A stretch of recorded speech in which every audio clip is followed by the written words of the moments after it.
that, and then yeah, and we'll check with um, Litzenberg to see. You're welcome.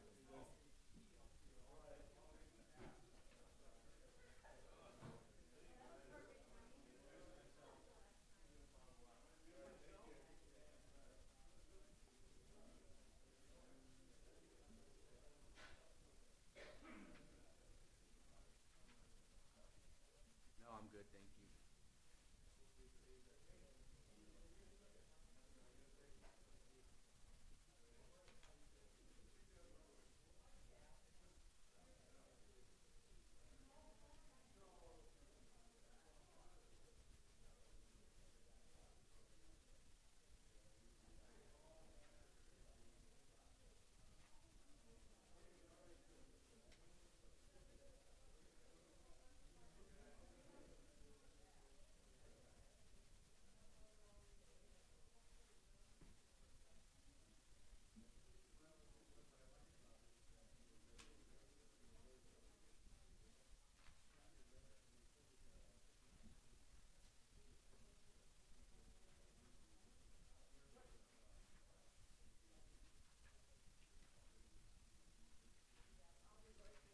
Okay.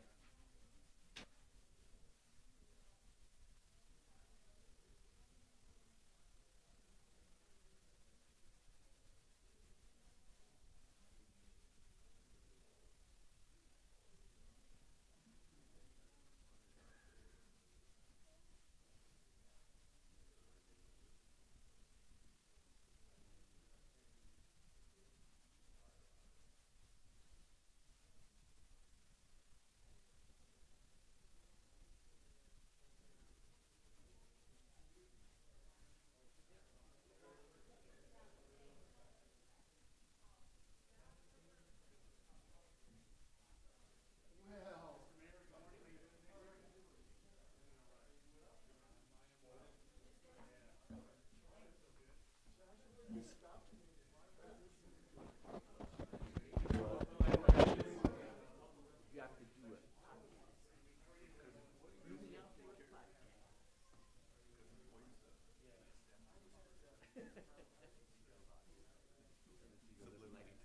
Yeah. Yeah.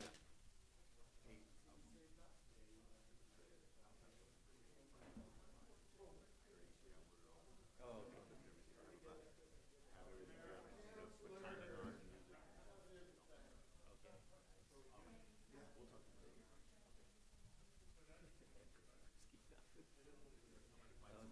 That was the last one. That's funny.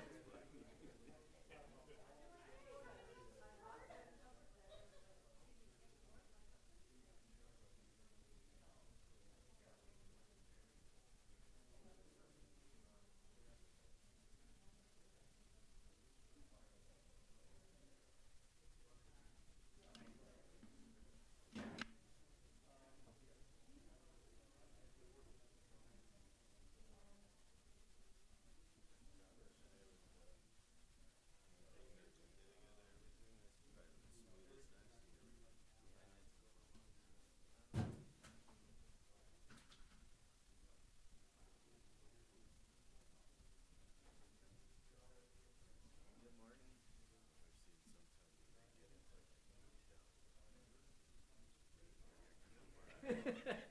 Really? Good. How are you? I'm good, thank you. One thing I noticed in the agenda is it didn't have some of these like got into deputies hitting with Oh yeah, I didn't have it broken down like what was like all of these are in under the book under general government, but I didn't see a deputy city manager.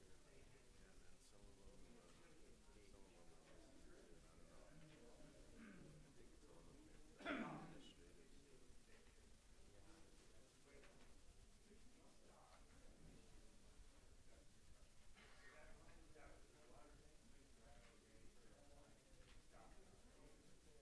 Yeah.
Okay, so if we can, I'll get ready to get started here.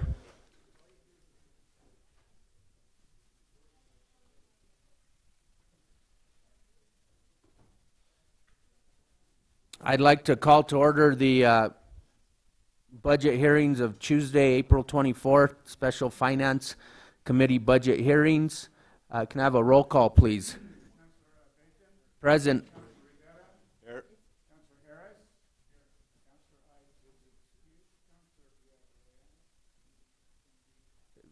She's going to be here this afternoon. Okay, thank you. Oh wait, this is the Finance Committee. Did you call all the Finance Committee members? I didn't hear Councilor Harris or Councilor Romero-Worth.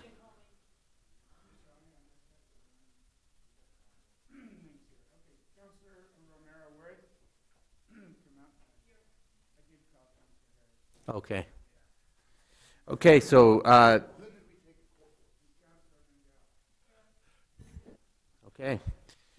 We've got next approval of the agenda. Are there any changes from staff? No. Okay, anything from the committee? Can I have a motion to approve the agenda? Second. All those in favor? Aye. Okay, the agenda's been approved. So let's go to item number 4, staff responses to any requests for information. Mr. Manager. Thanks, Chair, members of the committee. Brad is prepared to answer at least one of the requests for information that came up yesterday about salaries and benefits. We're still doing research into a number of them, but I'll pass the mic to Brad. That led to a couple of the concerns that you all had, and I think he's got some good answers. Okay, Brad. Chairman, councilors, in reviewing the current year's budget compared to the proposed budget, what we found is a variance in healthcare costs. In fiscal years 15-16, 16-17, employee healthcare was roughly 16 to 16.5 million. In the current fiscal year 17-18, the budget is for 21 million. In the proposed budget for 18-19, the budget is for 17 million, for a variance of $4 million. And so it's not that this year's budget is wrong. There's a variance in last year's budget that we're trying to look back into and find out why $21 million was budgeted for employee health care when its trajectory was between 16 and 17 million. So that the outlier is the current year budget. When you go into the individual salaries and benefit lines, that $4 million is allocated over the departments. And so a bigger department like yesterday's Public Works, public utilities, that's a $400,000 variance. And so while you see a decline in salaries and benefits, that's because, we did give the raise, so you would take, the wages, they go up, but there's a $400,000 reduction in health insurance, employee health insurance. And so that's why you're seeing declines in salaries and benefits throughout the various departments without expansions, and like the police department or the fire department. But what happened with land use? Because we saw an increase of 200,000. Right, and so there's like individual departments we're going to have to go in and find out. Again, I believe she said that they had filled 12 positions. That might have accounted. That would have 12 positions at 50,000 apiece is 600,000. So that could easily be the explanation too, but we are looking into that one more thoroughly. Okay.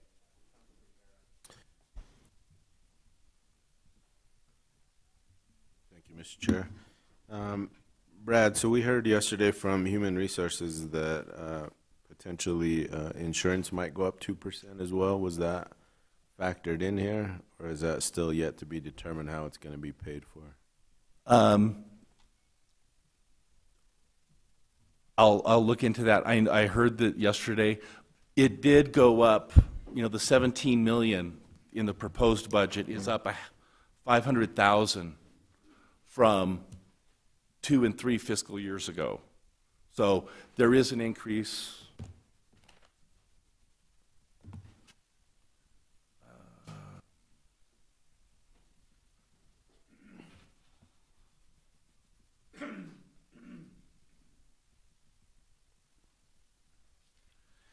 Yeah, it's, that 500,000 is actually a 2.9% increase. So- Probably a combination of the two somehow. Well, that would be, you know, yeah, so it would be, again, I'm just doing rough numbers. Okay, when do you think you'll have that sort of all figured? I will have the budget staff get on it immediately. Okay, thank you. Okay, on that point, Counselor Lindell, did you have any questions regarding what we just heard? Counselor Harris? Counselor Romero Worth?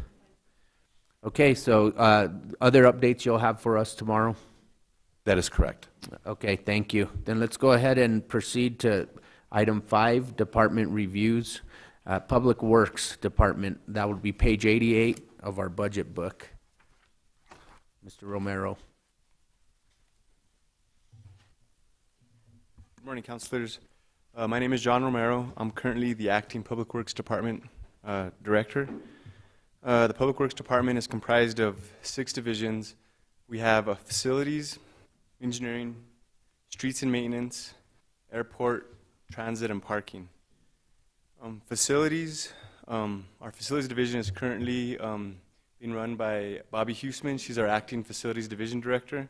She's also our department's fiscal administrator. The facilities division is responsible for anything from building facilities to maintaining facilities to cleaning facilities. So it includes our custodial staff, maintenance staff, and our CIP staff that manages new and major reconstruction projects. That division is not requesting any major expansion, so it should be fairly flat from last year. Engineering division, I am the engineering division director. That's my official role. We are responsible for all major construction of roadway, drainage, and trail projects. Our division also houses the city's ADA coordinator. We have the city's grant writer. We also have the city's stormwater management group, as well as the river and watershed coordinator. Our only expansion for this year is we are requesting $100,000 to conduct and implement a signal retiming plan along Airport Road. We've been waiting for the completion of the Jaguar interchange, which has completed last fiscal year, so we want to get going with that. $100,000 is going to get us new traffic counts, a new model, help us program and monitor our signals, as well as conduct one public meeting for that. Streets and Maintenance Division, that is, our current division director is David Katnack.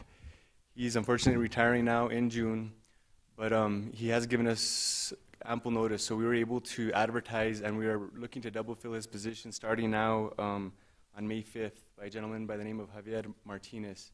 He's currently the NMDOT's District 5 maintenance engineer, so I think it's a really good pickup for us. He'll be shadowing David Katnack for about a month before he leaves on retirement. We also have one other interim position in that area, and it's our project administrator has recently retired, so Mark Brooks is our interim project administrator. He manages all of our major overlay projects, things of that nature. For this proposed budget, the Streets and Maintenance Division is requesting 4 new street maintenance worker positions. Now, this expansion is going to be budget neutral, and the reason being is last year we were given funding to contract out pothole repair and miscellaneous repair. The amount of money that we were given will be enough to fund these 4 positions full time, while still leaving us with additional funding to help supplement with additional contract work. We think it's a better fit where when we contracted it out, we were able to do potholes during the summer and such. This will have 4 full-time employees can do potholes. They can help us in our snow plows, so we can use them all year long for different needs.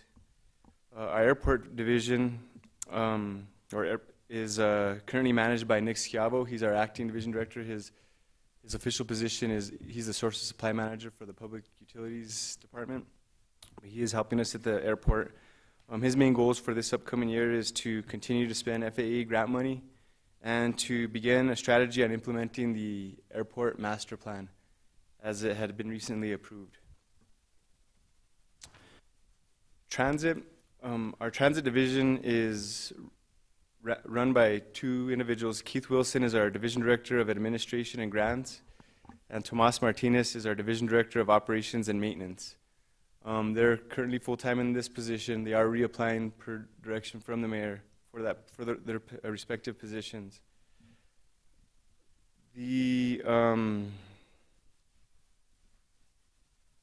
Their current operating expense budget is about $200,000 less than last year. The personnel costs are actually $1 million less than last year, and the reason for that was last year when, and I think this goes for all divisions, when personnel budgets were entered, they were entered to the maximum extent possible, the maximum amount of benefits an employee could possibly attain, and that type of budgeting resulted in inflated budget amounts. So this year, Human Resources did the budget, and I believe they did it more based off of actuals of previous years. We are proposing to carry forward $900,000 from last fiscal year to this fiscal year, and then supplement that with an additional $1 million for purchase of 4 new buses, 30-foot buses, and to replace buses that are past their useful life. We're also requesting $150,000 for consultant services to assist with a transit system plan update. It's been quite some time since we've done a full update, so this will help us to better align our services, determine what stops we need, what stops we don't need, things of that nature. We are proposing to bring in 3 permanent transit operators and 2 permanent paratransit operators. It's going to be budget neutral, and the reason being is right now what we do is we hire temporary employees, and there is difficulty in hiring and retaining these employees, so oftentimes we're having to cover these extra shifts through overtime. So in lieu of overtime, we'll be just hiring these people full-time. Keith Wilson can explain that in more detail if you guys have any questions regarding that. Our parking division is run by Noel Correa. He is currently filling that position full-time and is reapplying per direction from the mayor. One thing that we would like to point out is our revenue projections that we submitted were a bit less than what is in your budget package, is a bit less than what the finance department had submitted. So our projections were based off of actuals and off of what we expect to receive. So if you guys do have any questions about that, Noel can speak to those with more detail. Some of the initiatives that parking is looking to do this upcoming year is repair and modernize the Sandoval garage elevators, and also to issue an RFP for a new revenue control system that will help to modernize our garages and how people enter and pay for those to park in our garages. That's all I have right now, and we'll stand for questions if you guys have any. Okay, thank you. Let's start with questions. Councilor Harris. Thank you, Chair. I guess you read my mind. I didn't even have my hand up. But I'm ready to do so. And so, you know, I'd gotten in I didn't realize how this was going to work, but using OpenGov, you know, you can put comments in here. And so to me, they were just kind of ticklers to talk about. But then it's hard to drop back and figure out where they are. You can't link it like Granicus. But so those comments have been posted on OpenGov, and I appreciate Mr. Romero last night coming up to me. He had printed them out so he knew where I was headed, and so I appreciate that. I did confuse a little bit. So here's the comments I had. Mr. Romero, you know, $826,000 for streetlights power, and that's the bill. Well, there's not a lot of detail by way of explanation. Is that the electricity costs associated with our streetlights? Mr. Chair, Councilor, correct. That is. And how many of our streetlights are owned by PNM, and how many does the city own? I mean, just in a rough way. I would say roughly a quarter. So what that bill pays for, we're paying based off of a rate established through the PRC. Yeah. And we actually pay more for lights on P&M poles. They're considered owned by them because they're on their poles. But we pay more for them because of the fact that only P&M can service those poles.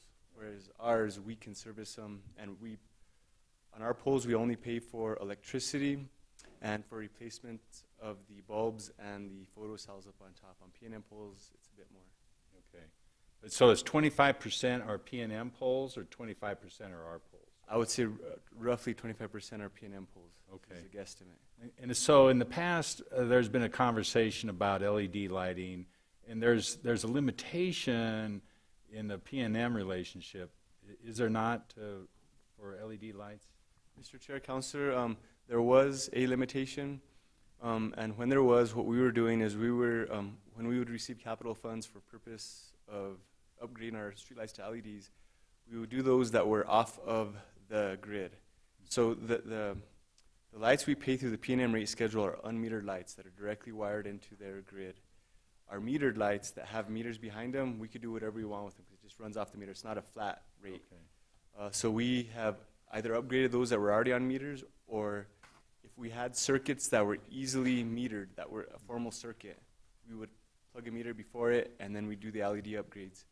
Recently, P&M has established a new rate that will help us to put LEDs on unmetered lights. And what it is they basically have a rate for straight power use, and it's in, I believe, 5 kilowatt bins.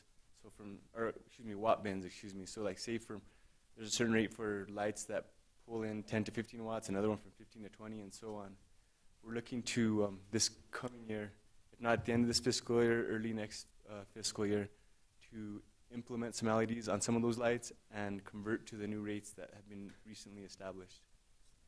So in general, as we work through it, and I know we won't do it in one fell swoop, you said that it's starting to be phased in.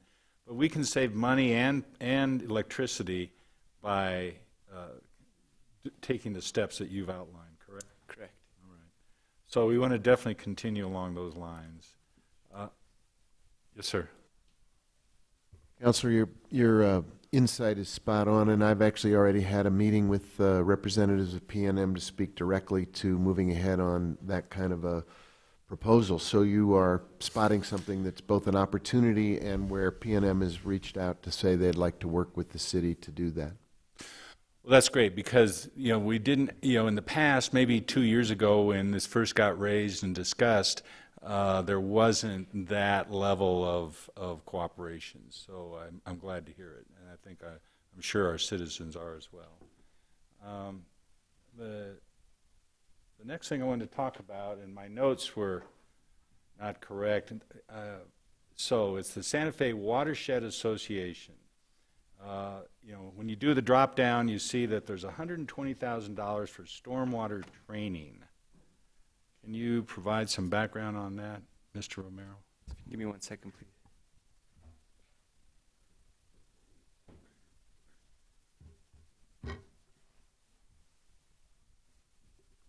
Could you please refer me to the business unit and line item you're referring to? Yes. I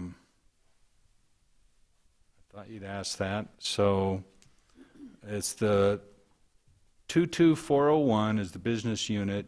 Line item 510300. And the proposed is $460,000, and you do the drop down, and that's where you see various costs.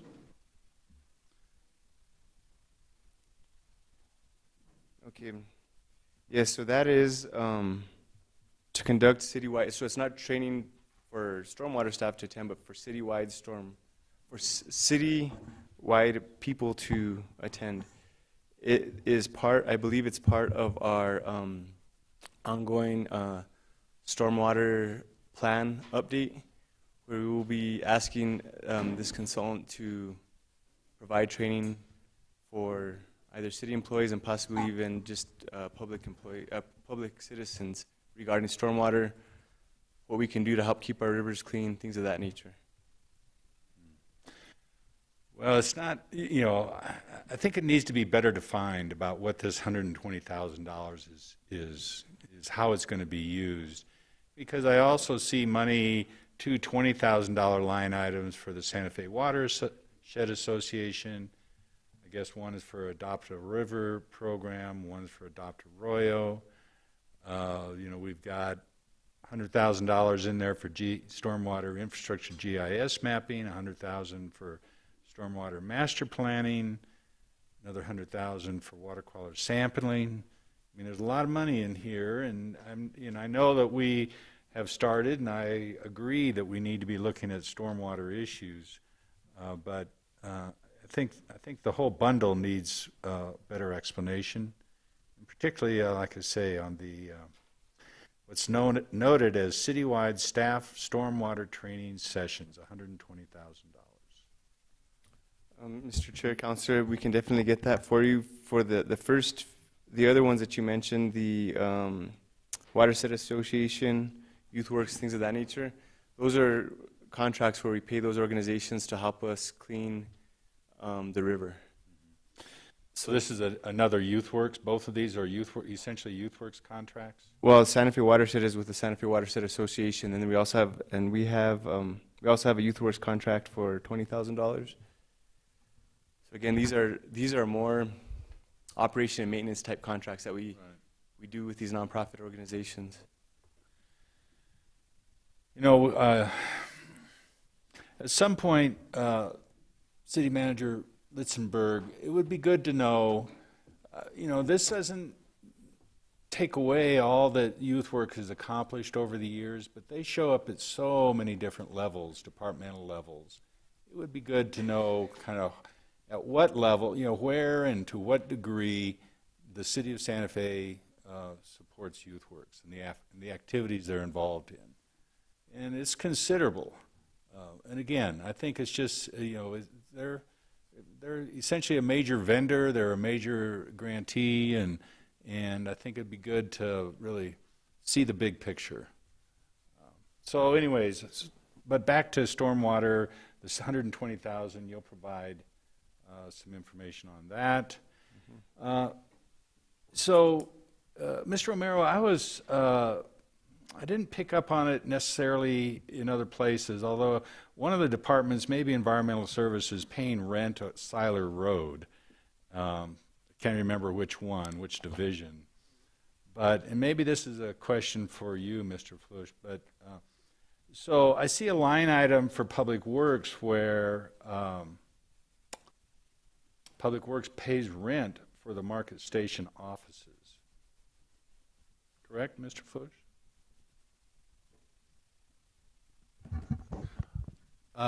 Chairman, Councilor Harris, I can't answer that one, but I will look into it. But I'm assuming that we do, and if it's, it's allocated. It is $64,738. Yes, we do. And Business Unit 32109, line item 700-100. So do all departments or all divisions pay rent for their respective facilities? No, sir.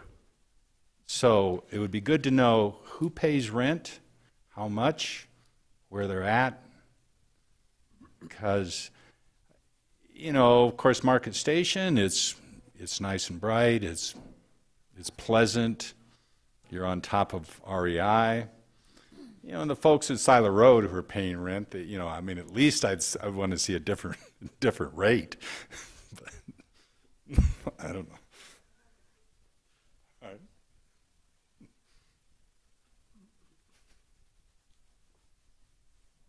Anyways, it's a serious question. Thank you. And Mr. Chair, Councilor Harris, it's a bit out of my area, but I believe the reason why certain groups are paying rent for the Market Station is that money is used to help pay down our debt service for that building, whereas some of the other buildings we already own outright. Right. And we just need, that's something we'll talk about in the big picture, debt service and where we're at and how it's being covered. And so I guess we're probably going to find that departments in fact, my question, you saw it was, do other departments pay rent. In other words, example, land use for their offices. I'd say land use probably does not. But at any rate, what it does, it leads to an argument for consolidating, our facilities, since administratively we're in 5 locations. And so it's just another, it's just another big picture question, Mayor, that I'm sure you're aware of. And I think you answered the last one. So you have a revenue estimate of 2.3 million. But we had an actual, I don't even understand necessarily my comment here, I'd have to find it, of 1.5. Can you remind us again what you said on the revenue side, Mr. Romero? Mr. Chair, Councilor Harris, I'd have to defer to that to finance. Pardon? I'd have to defer to that question to finance. Okay.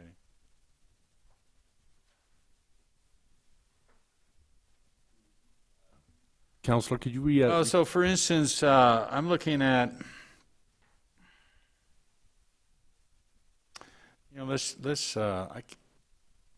we had a revenue of 2.3 was the projection for this year, and we're carrying the same number over for 19.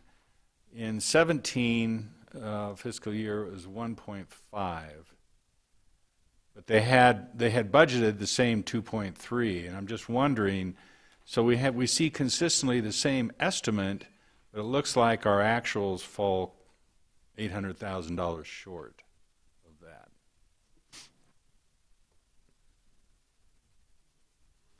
Again, so I'm in the engineering division operating. It's a simple summary on the revenue side. You can see even for 16, 17, we're about 1.5, but for 3 years in a row, we budgeted 2.3, and just don't know. And there's really no explanation for it.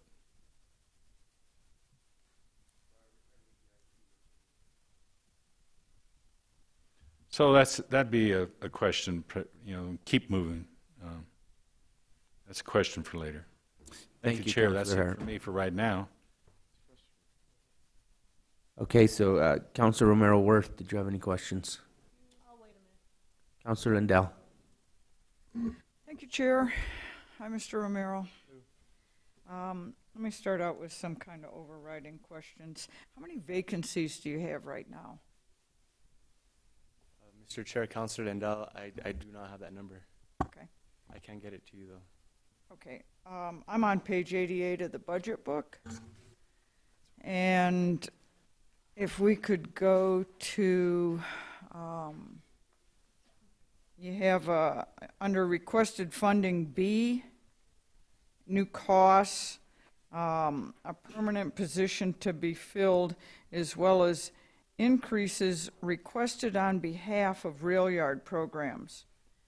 Could you speak about those rail yard programs to me? I'm seeing between the Excel spreadsheet and OpenGov, I'm seeing a $150,000 contract to the Rail Yard Corp. Help me out with that. Why are we paying the Rail Yard Corp $150,000? Okay. So that's for all the special events at the rail yard. So all the rail yard operations are funneled through our department. I don't know. Over time, I guess this is something that I would like to look at in terms of why are we paying, I know that the Rail Yard Corp has their expenses and how they operate. We're getting pretty close to built out. Could we make some kind of request to them to look at a reorganization of where they are so that we're not paying for absolutely every event that we have at the rail yard? It just seems to me like we're paying to use our own toys. The other thing I saw on that, and I'm having a hard time pulling it up right this moment, is we were paying them $10,000 or $15,000 for a 10-year anniversary. Aren't we past a 10-year anniversary with the rail yard, or is that a gift that keeps on giving? Do you know? I don't blame you if you don't. That's okay. That's a reasonable answer on that. Councilor Romero Worth is thinking maybe it's a typo. That would be the best of situation. But I think we need to look at that. I wish I could pull that back up here, and maybe oh, you know what, maybe I can get to it again. I did get to it again. I'm seeing a $15,000 rail yard 10th anniversary fee, but the $150,000 contract, I guess we pay to use the space, plus we have stage rental and the movie screen. I mean, we have a lot of charges there, and I would really like for them to be reviewed. I'm not sure that I'm comfortable with an increase there. Last year, we were at 150,000. This year we've gone to 225. I don't think I can support that when we're asking everyone to hold the rope right now. But let's move on. Another thing that I'm seeing through Public Works, and this goes back to something I talked about yesterday, I'm seeing almost $250,000 in credit card fees through Public Works. It just seems like across the city, if we looked at the amount of money that we're paying in credit card fees, like we might be due for a little better rate from some company. I don't know if that's true or not, but it's worth taking a look at because we're paying hundreds of thousands of dollars a year in credit card fees. And we could use that money. On to aviation. I saw in the budget that we've gone to I can't pull it exactly where we are at this moment. Maybe Becky can help with that. But we've gone to $0 for advertising and aviation.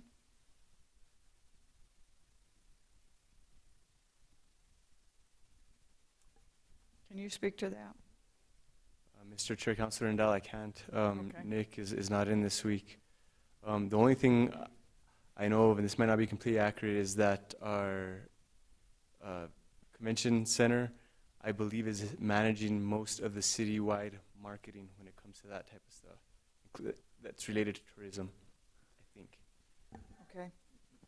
Counselor Harris, real quick on that point. You know, I think it may be budgeted, the money may flow through the Northern New Mexico Airport Alliance. I mean, I know that there's a sizable push there. I'm just saying that this budget went from a sizable amount of money to zero. I'm surprised there isn't some push through with that. I'm just trying to follow the money a little bit. Sure. And now I'm over on to page 95, talking about, you spoke very briefly, John, about bus purchase. How many buses are we trying to purchase? 4 buses. 4 buses. And again, so we, being it's an enterprise fund, so we had budgeted some of our revenues from last year to purchase, I believe, 2 buses. We were unable to do that this year, so we're going to carry that forward and also purchase a budget for an additional 2 buses. So 2 of them will have, in essence, be funded by this current fiscal year's revenue. Okay, so are these full-size buses? Yes, 30-footers. And what's the cost per bus? If I may, Keith Wilson, Division Director of Transit. These are not the full-size buses. The largest buses that we have are 30-foot buses. The ones we're looking to purchase are 30-foot buses. Are what? 30-foot buses. They're like the more compact buses that you see out in the street, the old color scheme buses. They're roughly about $500,000 each. That answers your question. So here's the question. We're going to do a transit. We have $150,000 for consulting service. Would it make sense to do our study on consulting with this consulting company and see what we really need before we make a commitment to buy these buses? And the second part of that question is, do we need buses of this size? Are these buses ever at capacity? Yes. The rationale, and I can bring in Tomas Martinez, who's well more versed in the bus side of things, but the basic thing is we need heavy-duty buses in the long run are much more fiscally prudent. If we go any smaller than these 30-foot heavy-duty buses, they have a much shorter lifespan. They cost more in maintenance. They're not as sturdy. And we need a somewhat regular bus thing to allow for rotation of the buses through the system to meet our maximum service levels. So yes, we do. The 30-foot bus is probably the smallest bus that we can go to make sure that we're meeting our capacity challenges. Okay, I hope that you guys have really researched this and that's, because $500,000 a bus is a lot of money. And I have to tell you that it's not scientific, it's not real data, it's just what I see. I don't see buses that are full, particularly on the lines that I watch every day, in great big huge buses that have 1 or 2 people on them. And I think that it's something that we need to do a lot better on. Yeah, I mean, I watch the M1 bus every day. It's a huge bus. Practically nobody on it. Why? I mean, is this study going to help us to right size to that? Correct. So the purpose of the study is to look at where our resources are being spent and where they can be better utilized. So the M route is one that is an obvious one that we're looking to more than likely X out, and maybe it can be supplemented by the Santa Fe pickup route that goes up to Museum. So that's just a simple example, but the whole purpose of the service plan is to look at our existing system, see where we can change it up so that we're better serving the larger public in Santa Fe. And then if we need to, part of what I want to look at as part of this study is also looking at on-demand service. So these areas where we only have 1 or 2 passengers, maybe it can be better served by an on-demand type service, whereas they call up and say, I need a ride at this time from here, and we basically send out a small vehicle that then transports them into the larger fixed route system. Do we really need a consultant to tell us that? It seems to me like you have that ability.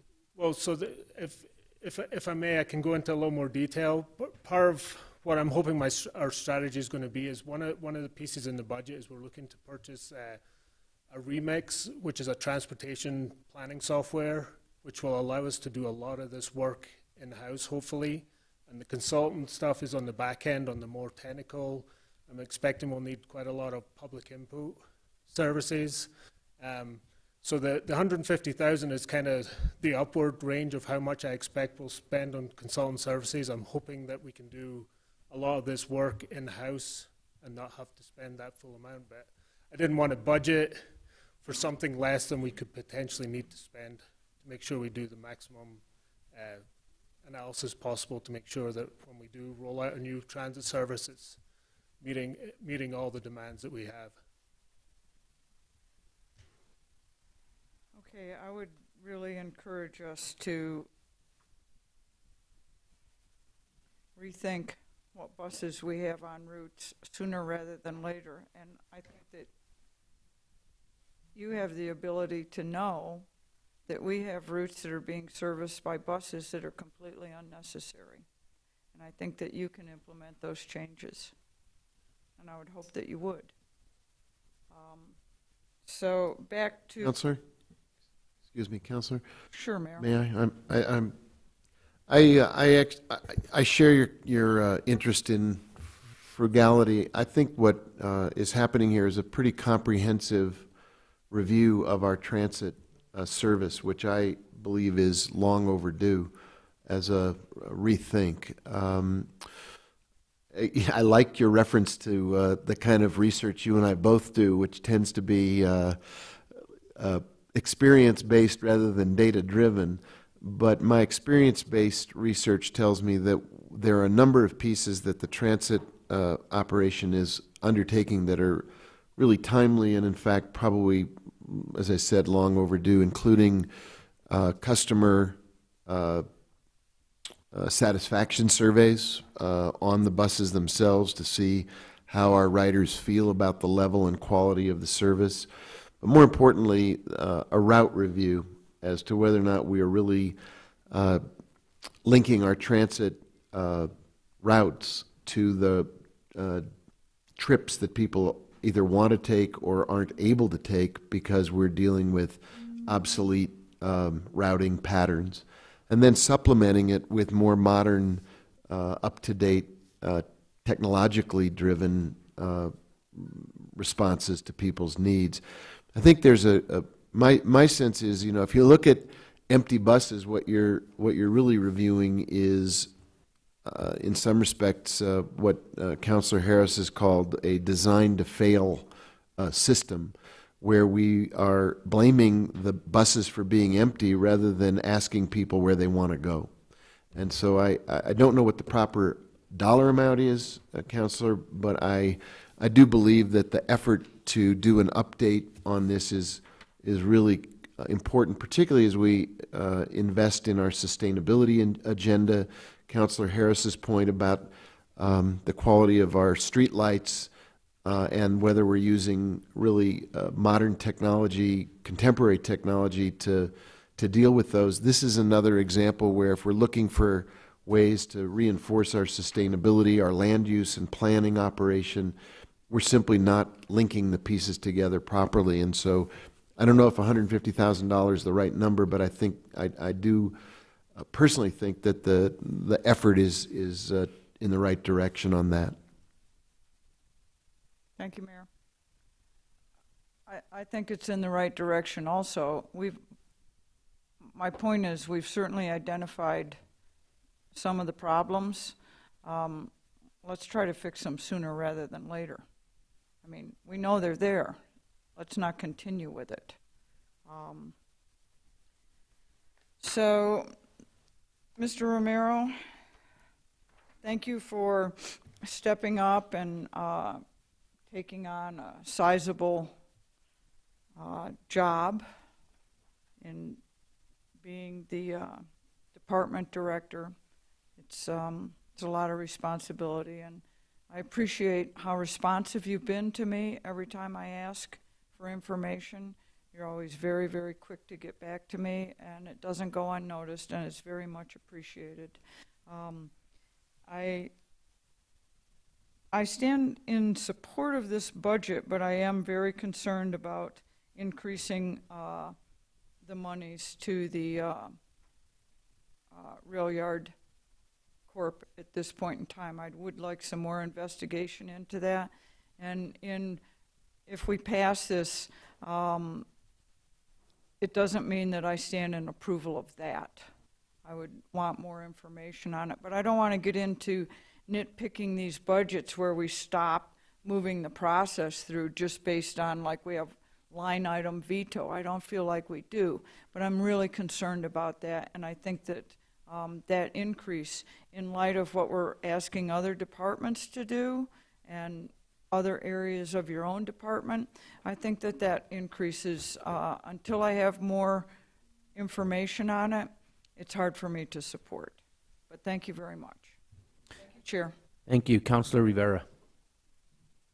Thank you, Mr. Chair. John, on page 88, C, it talks about additional funding for small purchases for department director and possibly an administrative assistant. Yes, Mr. Chair, Councilor Rivera, I'm glad you brought that up. I meant to bring that up as one of my first points in my initial presentation, but I glossed over it. So right now, or as of this fiscal year, our department director position is unfunded. We have an admin assistant position that's been vacant for quite some time that's unfunded. Before, when Ike was here, he was both community services and public works, so he was funded out of community services budget. So that new budget needs to be created. In addition, our fiscal administrator, that position is funded out of our transit division as opposed to the Public Works Department budget in general. So the three positions within the Public Works Department in general budget are virtually unfunded. And have those requests been made in your budget? So we requested it in our write-up as you read. This year, though, departments were not responsible for submitting their personnel requests. So we were unable to submit those figures. Do we know, either Mr. City Manager or Mr. Fluch, if those changes were made or requested? Mr. Chair, Counselor, I don't know the answer to that. To get a definitive answer, unless Brad knows it, we'd have to do research. All right, John, so they're funded in different areas, but your request is that they basically be moved to the right places. So two of them are not funded at all. The Public Works Director isn't. So, because when Ike vacated his position, it freed up, that funding is going to go towards the community service, the potential community services director. That will be eating up that. So we need a brand new budget for the Public Works Department Director. The admin assistant does not have a budget. The only one that would need to be rebudgeted under Public Works, which is a different funding source than transit, would be our fiscal administrator. Okay, so we can look into that and see. So can I follow up real quick? So just for clarification purposes, we need to verify that there's funding in place for these positions, because you're not sure that there is. Mr. Chair, as of last year, there was not. Again, so when I came into the city, he came in as the Community Services Department Director. He was funded by that department. When Public Works Department became vacated, he just took on that responsibility with a slight raise, and he was managing both under the Community Services tool number, in essence. But that could be pretty significant. I mean, we're talking over $100,000 a year with benefits also. So if you can look into that and have that answer for us by tomorrow, that would. We will do that, Mr. Chair. Thank you. Thank you, Councilor Rivera. Sure. And then you talked about equipment for those as well, or small purchases, I guess. Is that, are you talking about desk stuff, office stuff, or is that something different? And what line item is that under? Business line item? It's not a light on it. It's C on 88. It says small. Oh, I'm sorry. Purchases for. Yes, so just miscellaneous, very small office-related purchases. You talked about the stormwater and the ADA person that is under you. The grant writer position, it sounds like that's a fairly new position after some time with that position in your division. Is that the right place for the grant writer, or should a grant writer be at finance or working more in a global way for the entire city? Maybe they are, I'm not too sure. But Mr. Chair, Councilor Rivera, it's a good question. Yes, so the grant writer was under finance as of last fiscal year. This fiscal year, as part of last year's budget process, they moved that position under engineering division within Public Works. And do we know why that was? I couldn't speak to that. I was just told you're getting this position. Okay. Mr. Mayor, I mean, it doesn't matter to me where they're at. I guess it's just a question about whether is that the right place for a grant writer to serve the entire city, and I'm not sure what the answer is, but. Counselor, you and I are dealing with psychic hotline connection at the moment. I've said upon coming into office that I thought we were underperforming in grant writing and in a variety of opportunities to raise external funds, whether it's from federal government or the state. We've seen a significant decline in state-level support for the city, state and federal, but particularly the state has, I think, dropped very, very dramatically. And I believe that in many areas, as we spoke yesterday about labor negotiations being centralized and put with an individual who has expertise in that area, having a centralized grant writing function and grant solicitation function at a time when we're all concerned about revenue and increased opportunities for the city to find outside resources is exactly the right way to go. And so I think your observation is spot on, and it does matter where the person is. It does matter how the function is managed and overseen, and it ought to be, like many things, we ought to put it in the right place with the right challenge and the right resources to go after more financial resources for the city. So I agree with you completely, sir. Thanks. And I guess it doesn't have to be done immediately, but just something to consider in the near future, I guess. So, John, on page 92, under requested personnel change, you talk about the custodial section and staff returning to their respective department or division.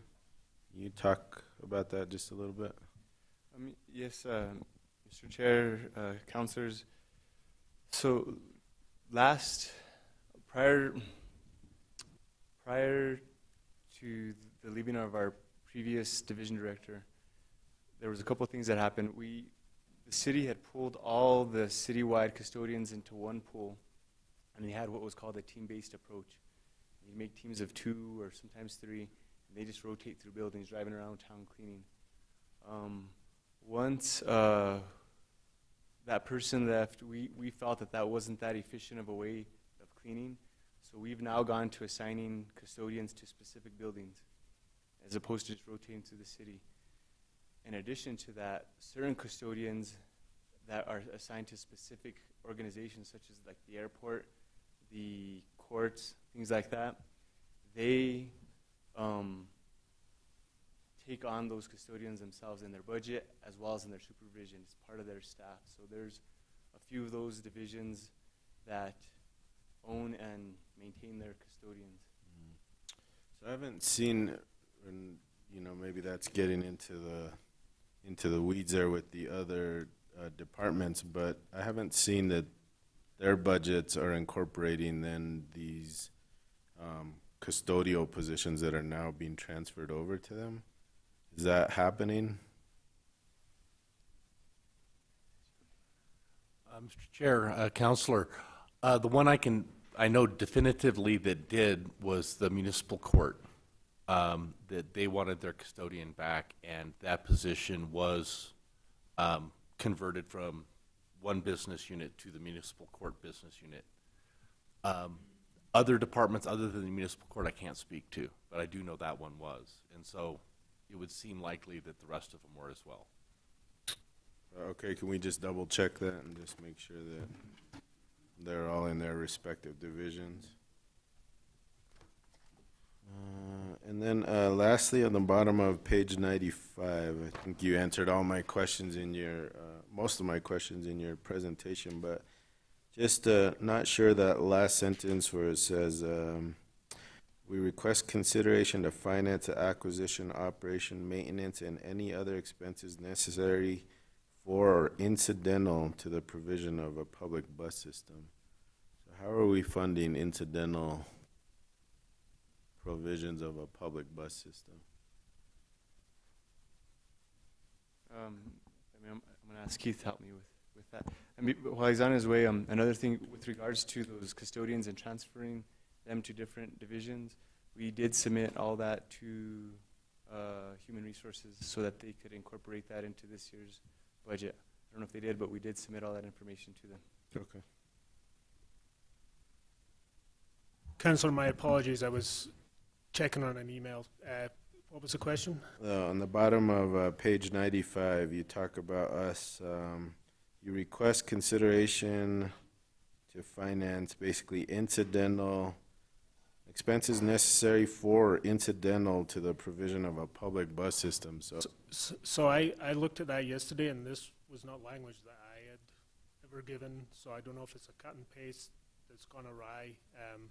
So when we were building our budgets, we, under the personal change summary, we were told to move that information over to the personnel budgeting system, and the only personal changes that we're requesting as part of this budget is the changing three temporary transit operators to 3 permanent transit operators, 2 paratransit temporary to 2 permanent, and then changing a heavy mechanic position to a sign tech position, and it's pretty much budget neutral.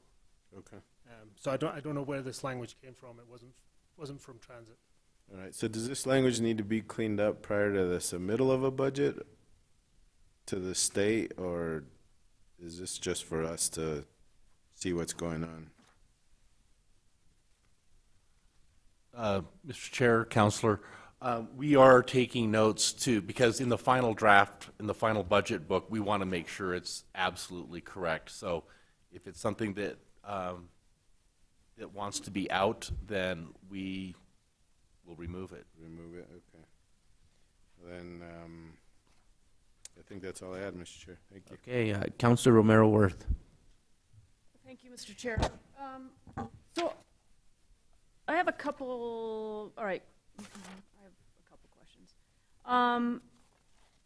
On the RBA performance measurements, and this might be a question more for the mayor or for the city manager, who is looking over whether these measurements are the quote-unquote correct ones that we should be holding our departments and divisions to?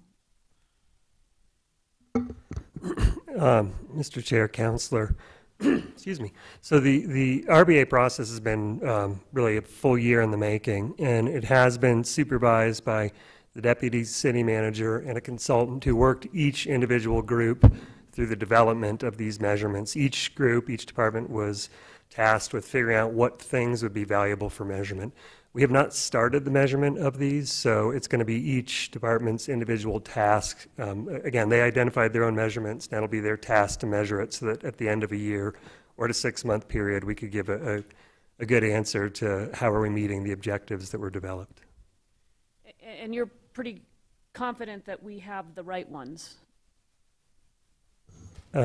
Counselor, Will somebody be looking at that to see that we've captured, you know, the right questions to be measuring? yeah, Counselor, I think the intent is, this is really a starting point of us doing this project of finding good measurements other than things that are not really appropriate and don't measure performance. So while the answer to your question is yet to be totally answered, I would say the intent is for oversight to happen for each department, but for the department directors themselves to really make sure that we're measuring appropriately what we said we'd measure. Okay, so, because I just, as I read through these in this particular budget, it seemed like maybe we could add some things, but. Counselor, if you have suggestions, I think we're open to suggestions. I do agree with the city manager that what we're going to be doing, this is part of an ongoing change management effort. Yeah. And in that context, it's an attempt to look at the world through the eyes of the user rather than the provider. If we get feedback in the course of implementing this that the users have a different set of metrics than we've identified, we need to adapt to those inputs, and as well as things that you would want to suggest. What the manager says is correct, that the deputy city manager and consulting help was used to look at these as starting points for a user-based approach to delivering services. Everything is open to review, though, going forward. We do need to start with some metrics and some data, and I think perfect may be the enemy of good in this case. Okay, I was not aware how we came up with these particular measurements. And this is a basic question. Can somebody please give me the definition of an enterprise fund? I'm on page 93. You know, different people have told me different things over time, and I'd just love to get a definitive answer on that. This isn't from Webster, Chairman, Counselor. The enterprise funds are basically those businesses, utilities, where they are deriving a revenue source not from taxes. Okay, and so I think there's a misunderstanding, and correct me if I'm wrong, that those kinds of things should measure up so that whatever they derive, they should spend. That there shouldn't be an overage or an underage in order to be well managed or well. No, that would be. That they pay for themselves, I guess is the. They pay for themselves, but they also need to run a bit of a surplus. If you were to take water or one of the utilities, they have to reinvest capital into their operations. You know, water lines break, they get old. And so they do need to generate a bit of a surplus on an annual basis and build their reserves so when these operational incidents occur, they have the resources to repair them and move forward. But they don't always generate a surplus. Is that right? That is correct. Yeah. But the expectation isn't that they pay for themselves, is it? It's just more that, back to your basic definition, that it's a business, an income derived from other than taxes, I think is what you said. If you take parking, for instance, it's not expected to pay for itself. There's a public, use to it also, but they also try to maximize their revenues.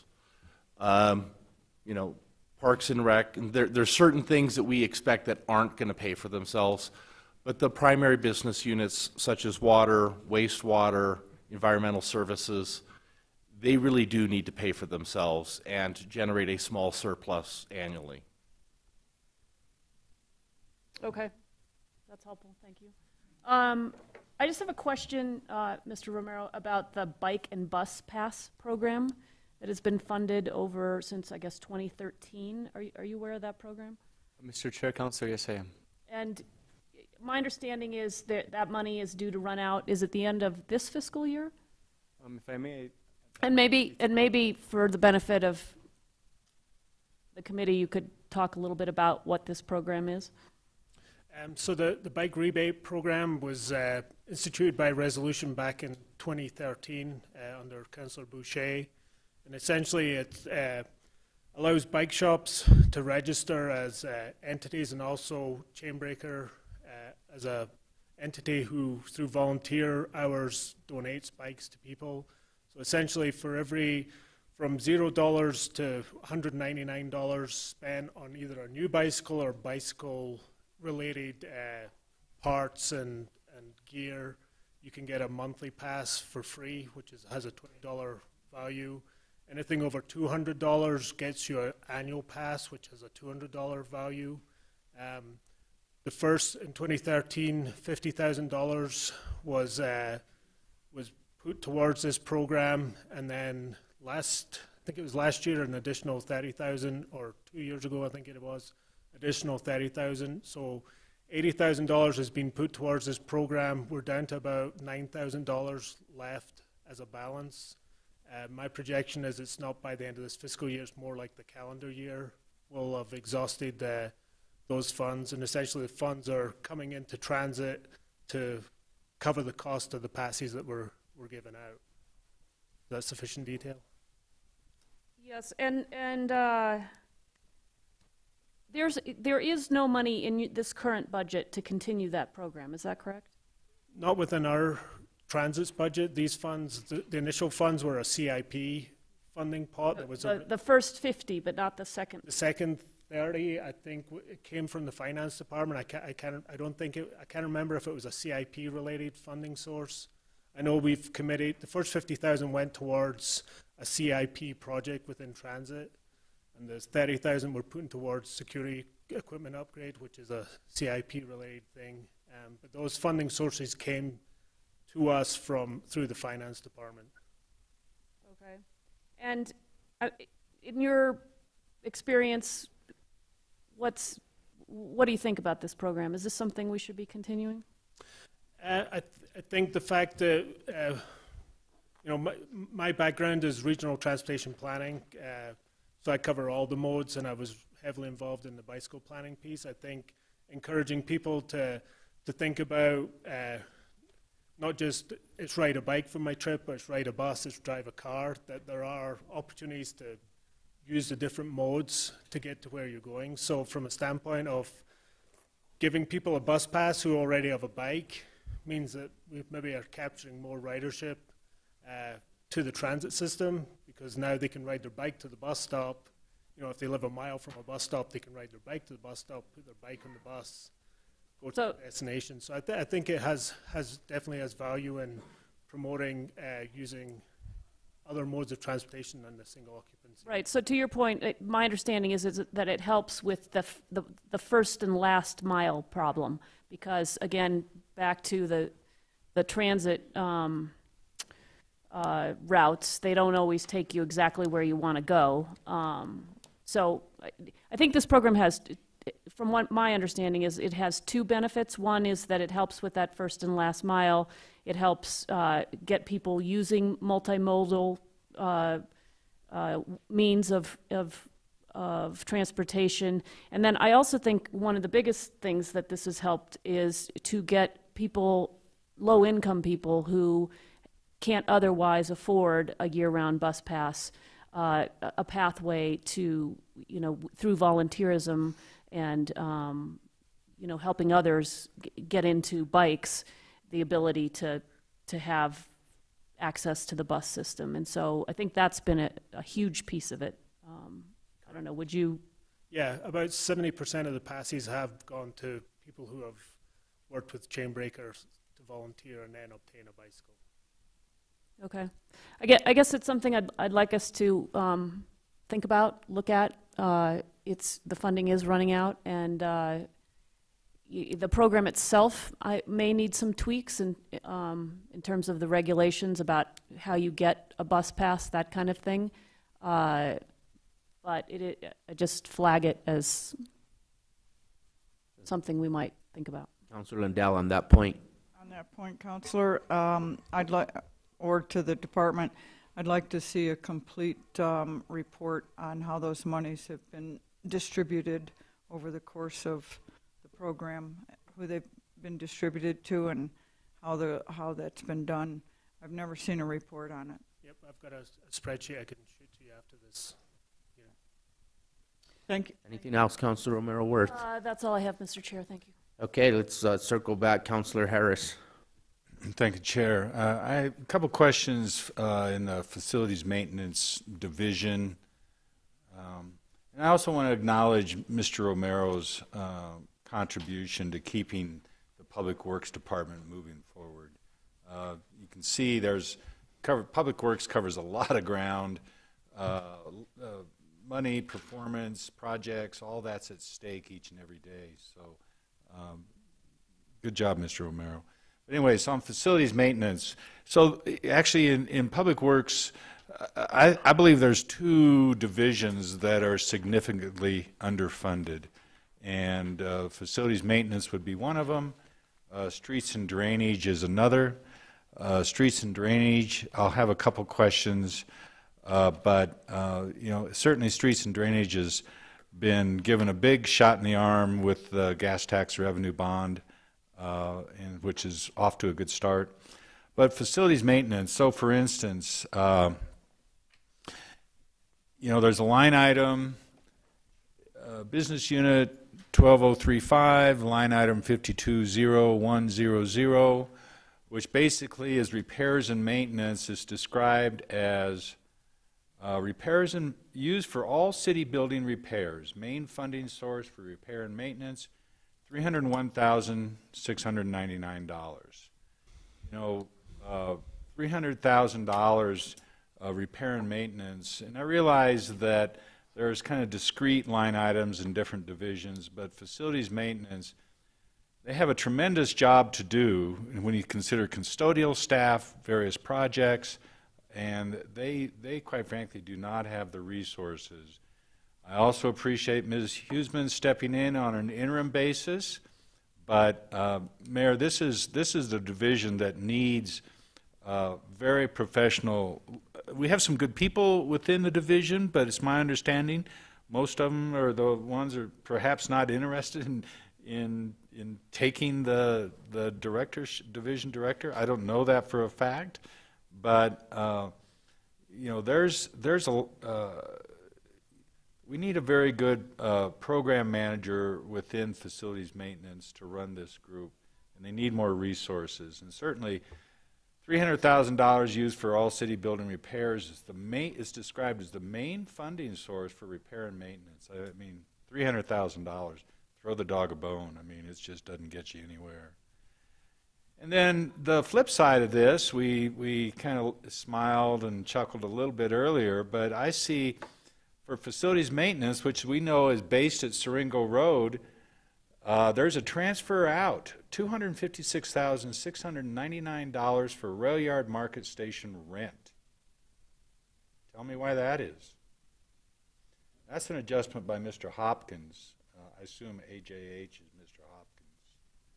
But anyways, facilities maintenance really needs, there really needs to be some serious rebalancing within Public Works, I believe, to provide much greater support to facilities maintenance, again, which is also small projects and projects of different sorts.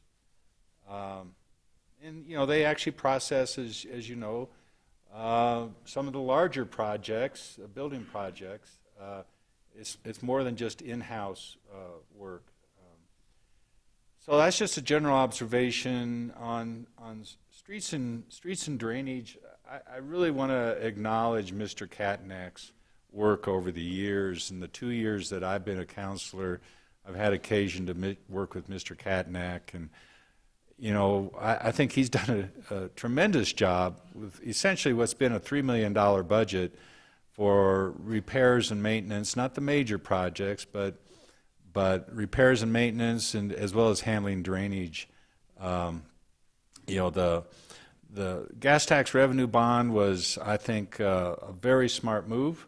Really, instead of dragging things out over a 10 or 11 year period to the tune of about $1 million annually from gas tax, we're able to use that revenue source to float a bond and really have a 3-year program and start really dealing with some of our major streets. So,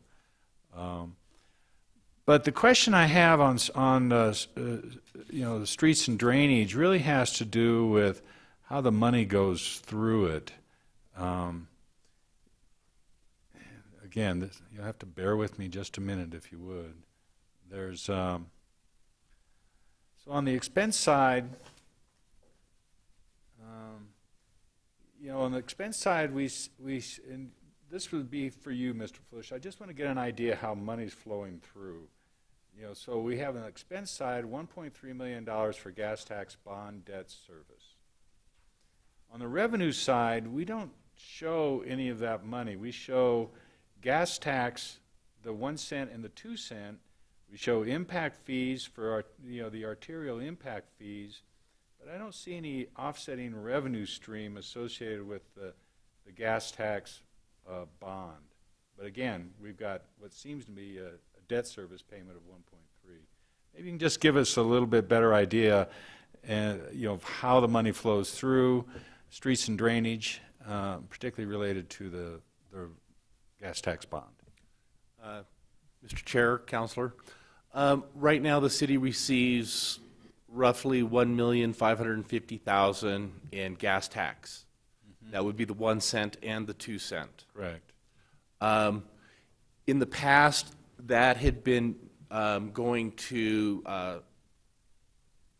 this is from David's Katnack's spreadsheet, but about 870-some thousand of that was going to stormwater maintenance and stuff.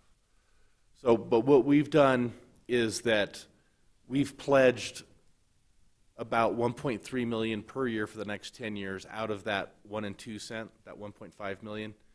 What happened a couple years ago was that stormwater was taking almost all of the stormwater fees, right, and streets and maintenance was using it all. And then that was moved over to the stormwater and road and clean the ditches and keeps the debris and the leaves out of the stormwater system. you know, that really belongs against the stormwater fee, not against gas tax revenue. So we're moving that stormwater fee back to streets and maintenance to do the stormwater maintenance of our streets. So, but the revenue associated with the bond itself, where does that stream show up in a CIP account? Because it's not bundled here. No, it's in general fund revenues. It's in general fund revenue. Right, and then there would be a transfer from the general fund to streets and maintenance for the debt service. Anything that the gas tax, it's going to be it's received in the general fund and transferred out. Right. You know, so the gas tax is the revenue stream to cover the bond. Correct. To cover the bond. What I'm really trying to make sure, ensure, quite frankly, is that the monies itself associated with the sale of the bonds go to where they're supposed to go, which is streets and drainage. I just don't see it here. And, you know, but you know, not that you're trying to hide it, that's not saying that.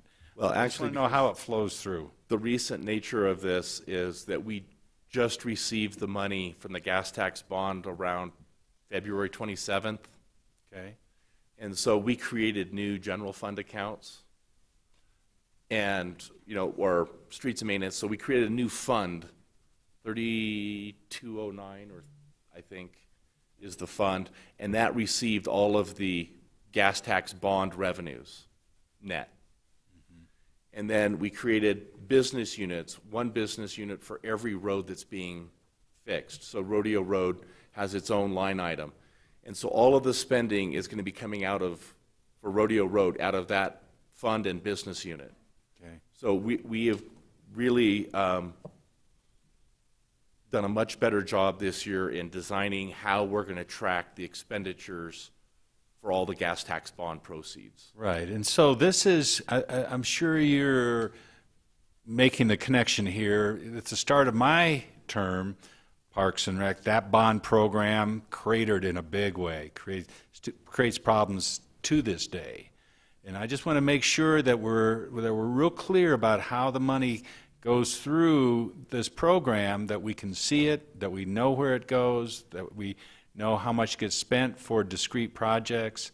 And that's really my point. I don't see it here, and I think would be perhaps some other document to really demonstrate how it's set up, how it moves through, which projects are, you know, which are budgeted for a certain amount, and show our expenses. We really need to be crystal clear on this one, Mr. Flush. Yeah. And I agree, and Mr. Katnack has provided us with an incredible detail on each project.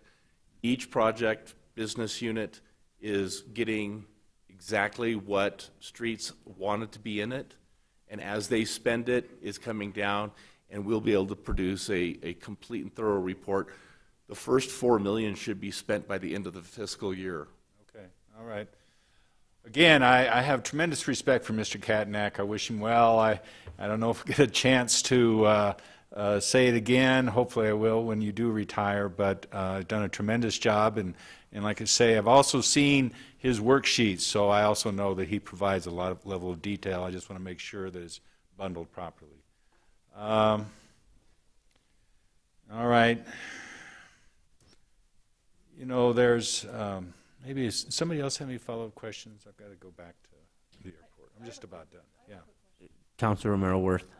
On this budget, there's $12,240 to an Amoresco or to Amoresco. Can you talk a little bit about that?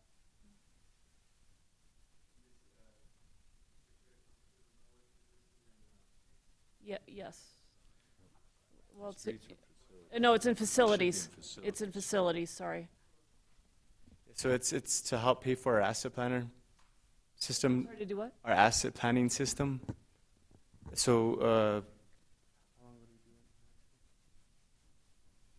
about 2 years ago, the city contracted with Amoresco to do a full survey of all of our vertical facilities, and this fee right now is to help maintain the data and continue to maintain it as we move through the year.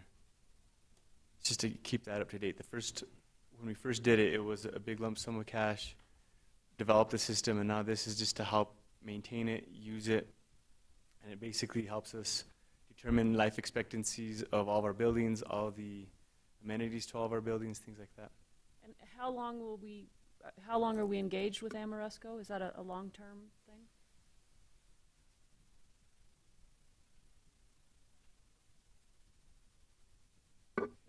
Yeah, so it should be to the end of this fiscal year. My understanding is that the new work order system will then be shifted to the city's new ERP system. Okay, thank you. Any other questions? Councillor Lindell? Thank you, Counselor. I almost called you Chair. I think this question is, I don't know if anyone is here that can answer it, but with Public Works paying rent over at Market Station, does Economic Development pay rent at Market Station?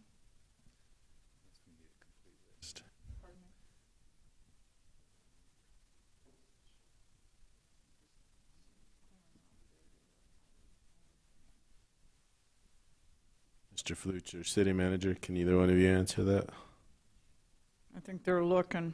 In the meantime, I'll take just a moment to say I ran into Mr. Katnack in the hallway today, and I informed him that he wouldn't be retiring, but I think he's defying me on that.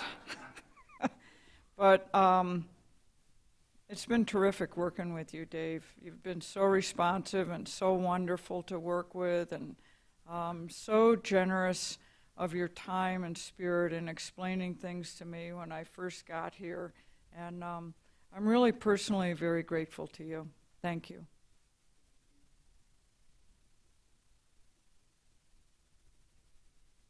Mr. City Manager, Mr. Fluch, were you guys able to find that? Counselor, don't have the answer to that, but we'll get it. Okay, I'm sure that we will get it, but I think that it's a point very well taken by Councilor Harris, that we need to take a look at this, and if Public Works is paying rent over there, I'm not sure why Economic Development wouldn't be. So anyway, that's all that I have, Chair. Thank you very much, and again, thank you to you, Mr. Romero, for stepping up and taking on a lot of added responsibilities, and your willingness to be so timely in your responses. Councillor Harris. Yeah, real quickly, just to wrap up, and I didn't make it clear, but particularly just follow up the facilities maintenance line item rent for Market Station.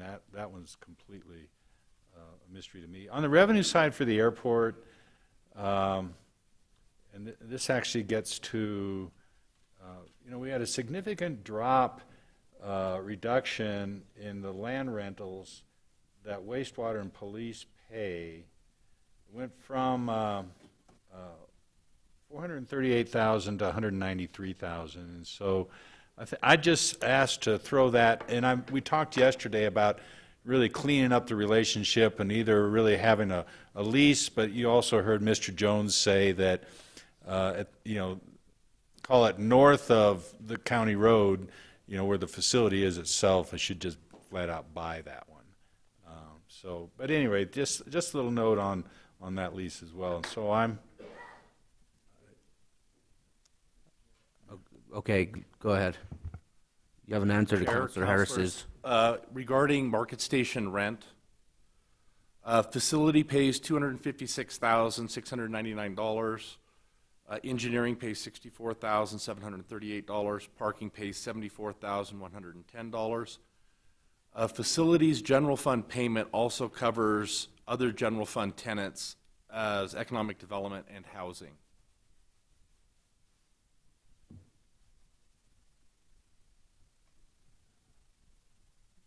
Well, I mean, that's interesting. I think we still need a complete list because I didn't want to dig it out, but somebody, or maybe it's Environmental Services paying rent at Siler Road.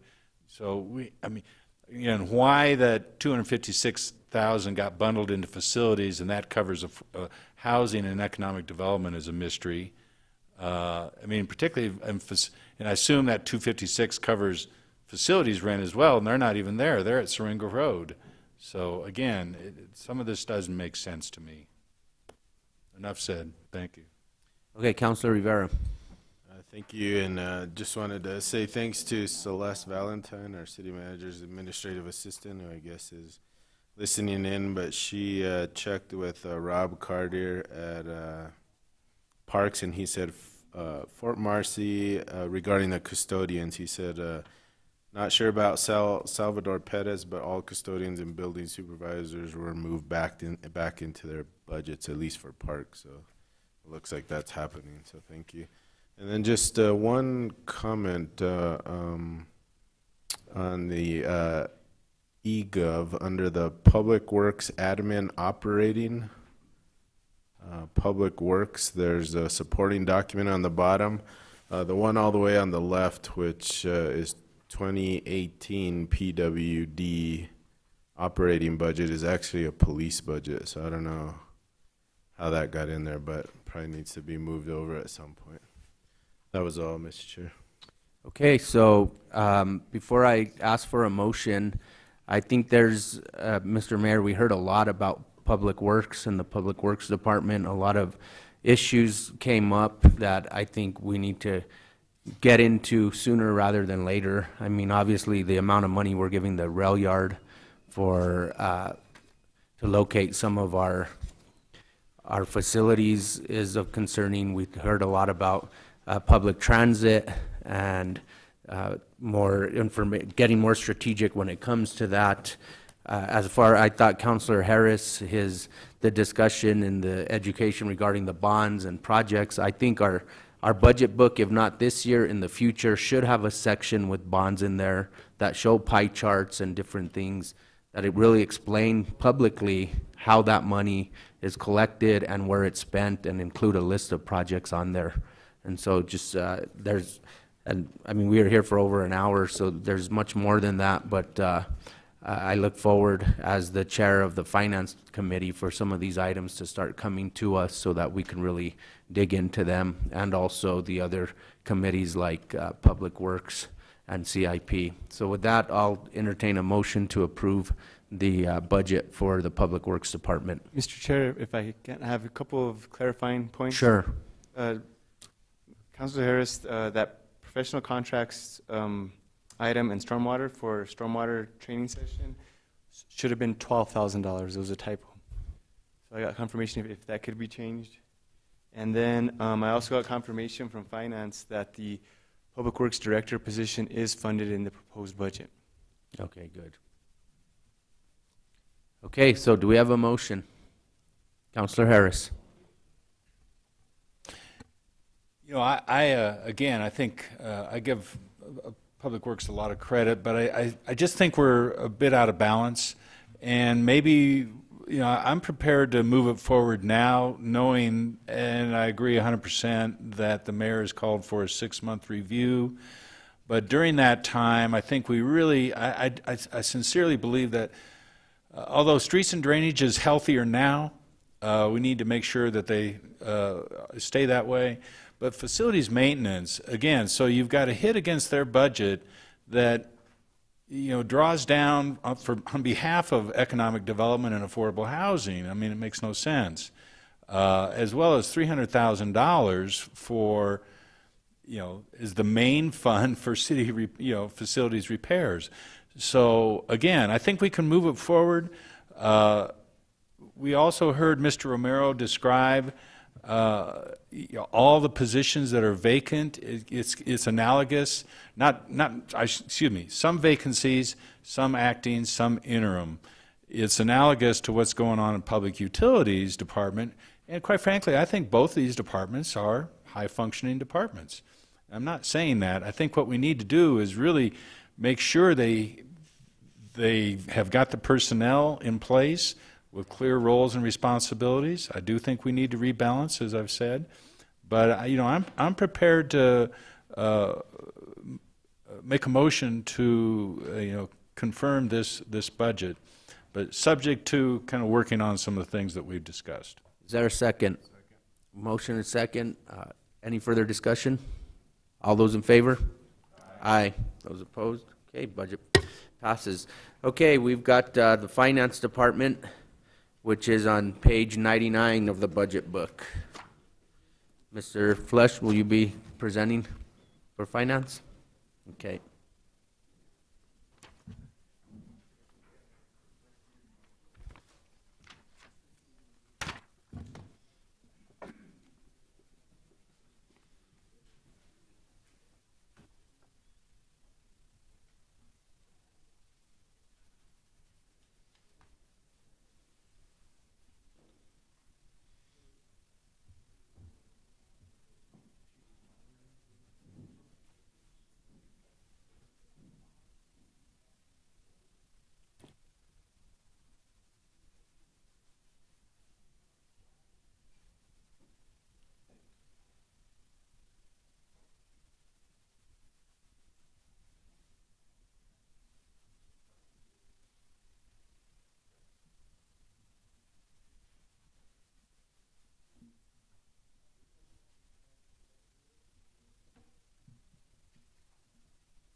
Okay, are we ready?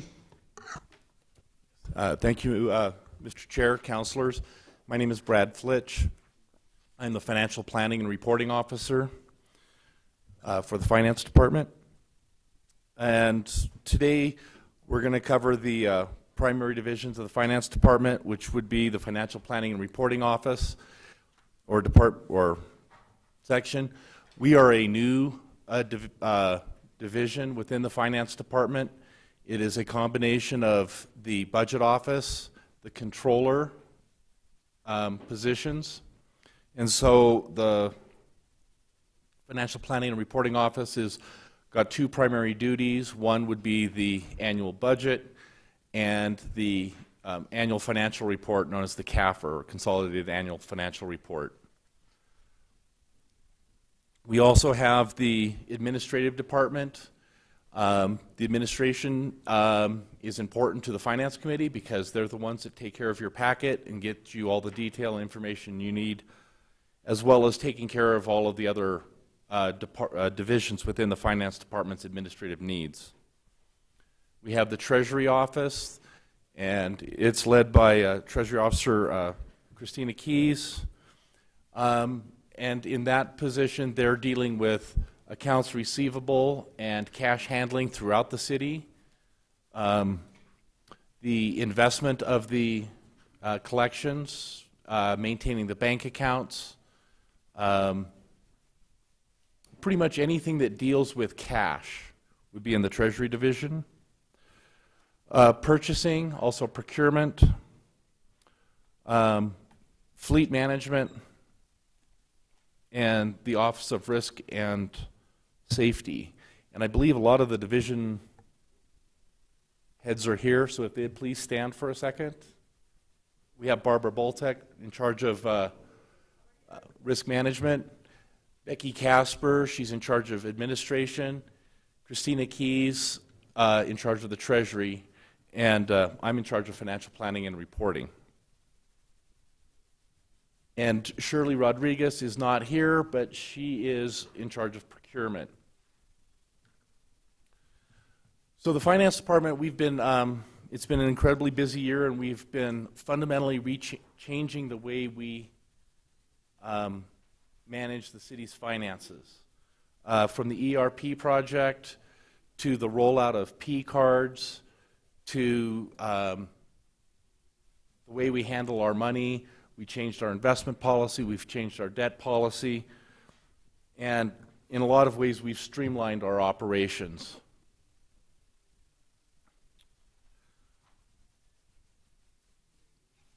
As we go through the administration, again, their primary function is to support the Finance Committee and its package, and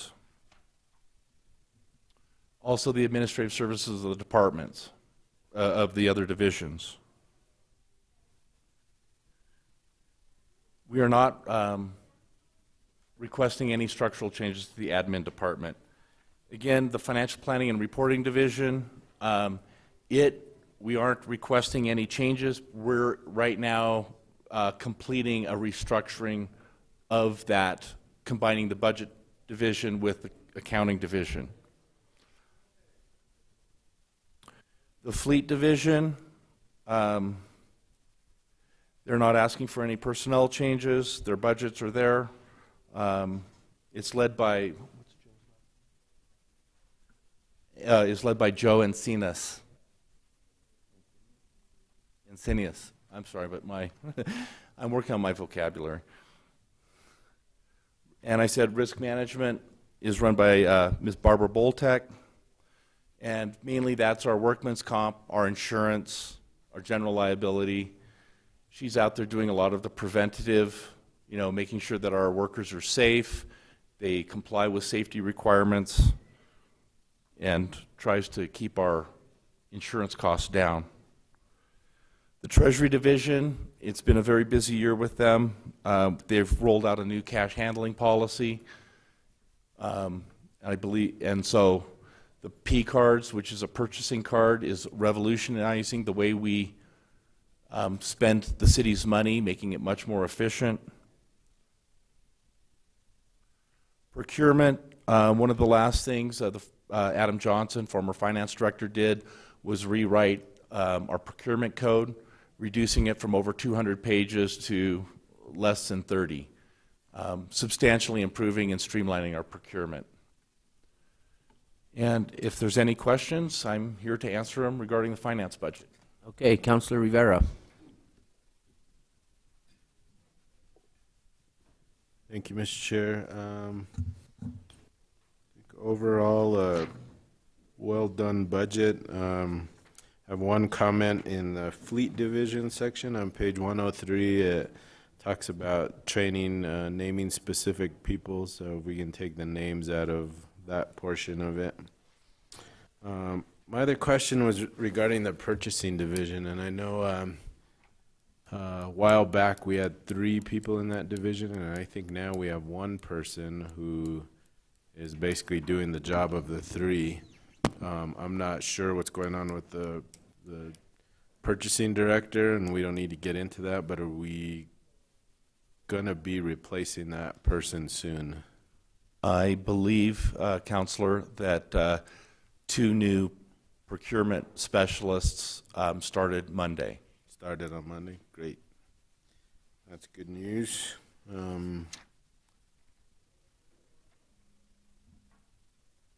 I had another question about the P cards. Exactly, I think those are purchasing cards, but how do they work and who are they assigned to? And I'll ask Ms. Keys to come down and answer that.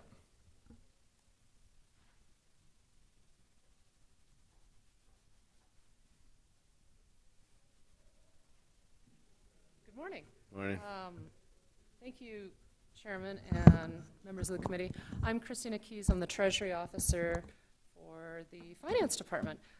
This year, during the fiscal year, we initiated a purchasing card program, entirely new to the Finance Department, also affectionately known as the P-Card program. The P-Card program, the intention was, 1, to streamline our processes for purchasing across the city. We had a very paper-heavy laden process in which it took somewhere between weeks and, in some occasions, a couple of months in order to purchase basic necessities for operations.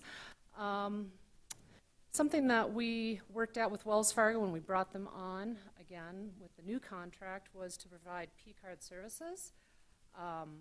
So essentially, we have rolled this program out in phases. We started out with phase 1 and 2. We provided P-Cards to the fire department and police department, in particular to the wildland firefighters and first responders, because they had very essential time-sensitive needs.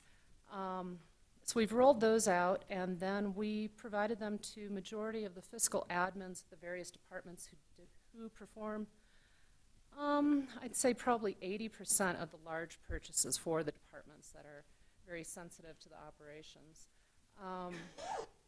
The P-card program, we have currently 54 cards that have been issued. We're looking to roll out another 50.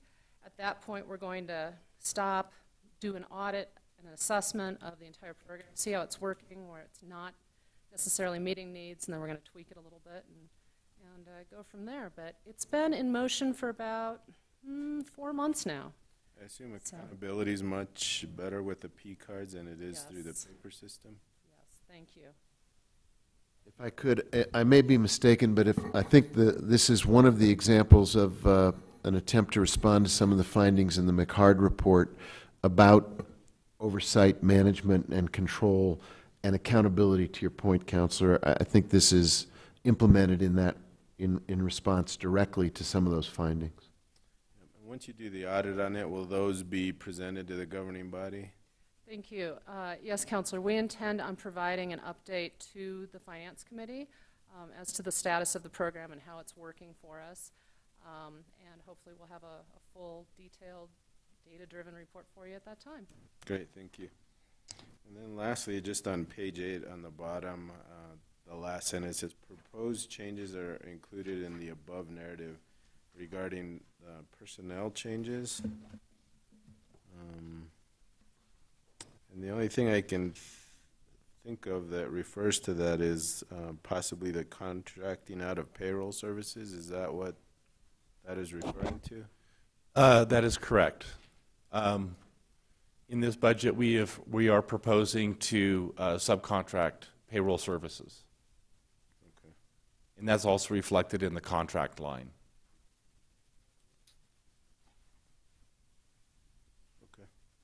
That's all I had, Mr. Chair. Thank you. Counselor Lindell. Thank you, Chair. Councilor Rivera covered it pretty well for me. I just had one other little thing that I had checkmarked on page 100, the third line down. City of Santa Fe logoed shirts for staff to align with dress code policy. I need to make sure that I'm within dress code policy myself. It's a touchy area, I know. I'm a little fearful of knowing what that is, but does we have a citywide dress code policy? Chairman, councilors, yes, there is a citywide dress code policy, though the finance department has taken that as a basis and tweaked it for our own needs. Would you just, I know you have nothing else to do, but sometime in the future, would you get the dress code policy to me? Absolutely. Thank you very much, and thank you. I think that does add a level of professionalism, and I've long thought that city employees, all of us in the building that work here and receive a check, should probably be wearing a name tag so that the public can identify us as people that work here, and so that with 1,500 employees, so that we can identify each other. So that's just a comment on that, Chair. And thank you very much for stepping up today, and to all the staff in finance. Counselor Harris. Thank you, Chair. Well, I'm at the wrong, not the correct page. I don't want to find it. But we have a new, I'm really curious about the reorganization that's underway, your new title and your new responsibilities. Just kind of found out about it. I also see a note about an assurance and compliance officer. Is that correct? That is correct. And that's a new position within the finance department. That is correct. And what are the roles and responsibilities of that person to be? There's many people would even, it was a debate whether to call him a compliance officer or an assurance officer, but it's a compliance position. Finance has to comply with a wide variety of policies, both state, ordinance, and the idea was this is a reclassified position from the budget office to this position. And the idea is that we need to have someone that's constantly checking that we are operating within and meeting the state, federal, municipal government ordinances, state laws. There's just a great deal of compliance issues in reporting. And instead of having it sort of ad hoc by various people within the department, that it's centralized in one place so that one person knows that we are in compliance. For instance, I do debt management, and we have to report to the Securities and Exchange Commission regularly on our debt portfolio, what we've issued. And so this person would be making sure that that filing is filed on time, accurately. And so it's not just the debt, but it would be a wide variety of similar activities, as well as, you know, making sure that we are following the ordinances and the directions of the council and the budget. Yeah. Well, you know, it sounds like it's appropriate. It sounds as though, you know, that person needs to be familiar with the various disciplines within the finance department, whether it's debt or, you know, whatever it may be. Again, I think at some point we really need to have a better understanding of the reorganization within the finance department and how that the positions, the individuals, and how that tracks with all the responsibilities that we have, kind of part and parcel of that. And like Councilor Rivera, I'm very pleased to hear that we have got a fully staffed purchasing group as well. That's been that can be a roadblock in any organization, just purchasing and requisitions. I mean, just getting the materials that we're authorizing now or will be into the hands of the people who really need it. So that really has to go much smoother than what it has. And certainly one person cannot do it all. But anyways, a future discussion about the finance department, how they're organized, and really kind of what your responsibilities are and what we're going to do to get so we don't have this CAFR mess that we have this year, which we don't really need to talk about right now. And, you know, part of that, I would also like a better explanation from our risk management division about the various coverages that we have in place, the claims we get against those coverages, what kind of rating we get, in terms of ourselves as a client. I know we're working with Gallagher, which on a national basis does a lot of this work. So I think we're probably working with the right company there. But again, with all that, you know, and for those who've had to listen to me over the last couple of years, I'm always asking about certificates of insurance. I brought up on the recent leases in Burrow Alley and a couple of places, the fact we're signing these leases without liquor liability insurance. Without making sure the city is additional insured for liquor liability insurance. And then we find out that it's not always required by the state of New Mexico, which to me was fairly amazing. I don't know all of it, but there's always, for every organization, there's a lot of exposure, thus risk management. And I just want to make sure that I know a bit more about it than what I know now. But again, I don't have necessarily, I see a fairly long narrative in here regarding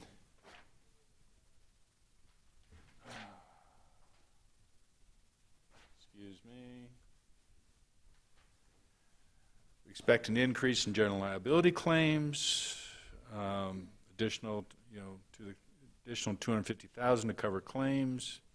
We anticipate a 5% increase in our insurance premiums. This year's premium was $2,129,000. We recommend an increase in property claims. we foresee an increase in workman's compensation indemnity payments. So, you know, there's a whole series there, and I don't know how far we want to get into it right now, but I look in the risk management operating division, the numbers here, and they're showing a surplus of $872,000. I just think it needs a separate discussion, Chair. Counselor, we do have Ms. Boltek here Right. to answer any specific questions or just give you a much better overview. Okay, sure. Mr. Chair, Councilor Harris, yeah, I can go ahead and get you some sort of a breakdown of all of our insurances and claims paid, that kind of thing, absolutely. That would be good. I think that's important for all of us. That would be good. Anything else, Counselor Harris? No, I think I'm good. Okay, Counselor Romero Worth. So my question goes more to the McCard report. And I don't know if this is the right time to bring this up or not, or with the right agency, but seems like you guys have part of that.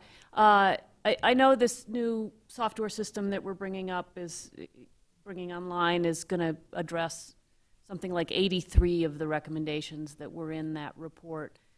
I guess I at some point would like to know what else we're doing or not doing that was brought up in that report, so that we can make sure that we're really staying on top of and addressing those things, because they were quite alarming, and I think we need to keep our eye on it. Mayor, do you want to address that? Thank you, Chair. I think, as usual, your observation is exactly right. It's been about 6.5 months since the report was issued, if I do my math correctly. I know that the different offices in the city, including City Attorney's Office, Finance, Deputy City Manager, and other people who are directly involved with both commissioning the report and then responding to it, have been putting together a point-by-point response document, which should be available shortly.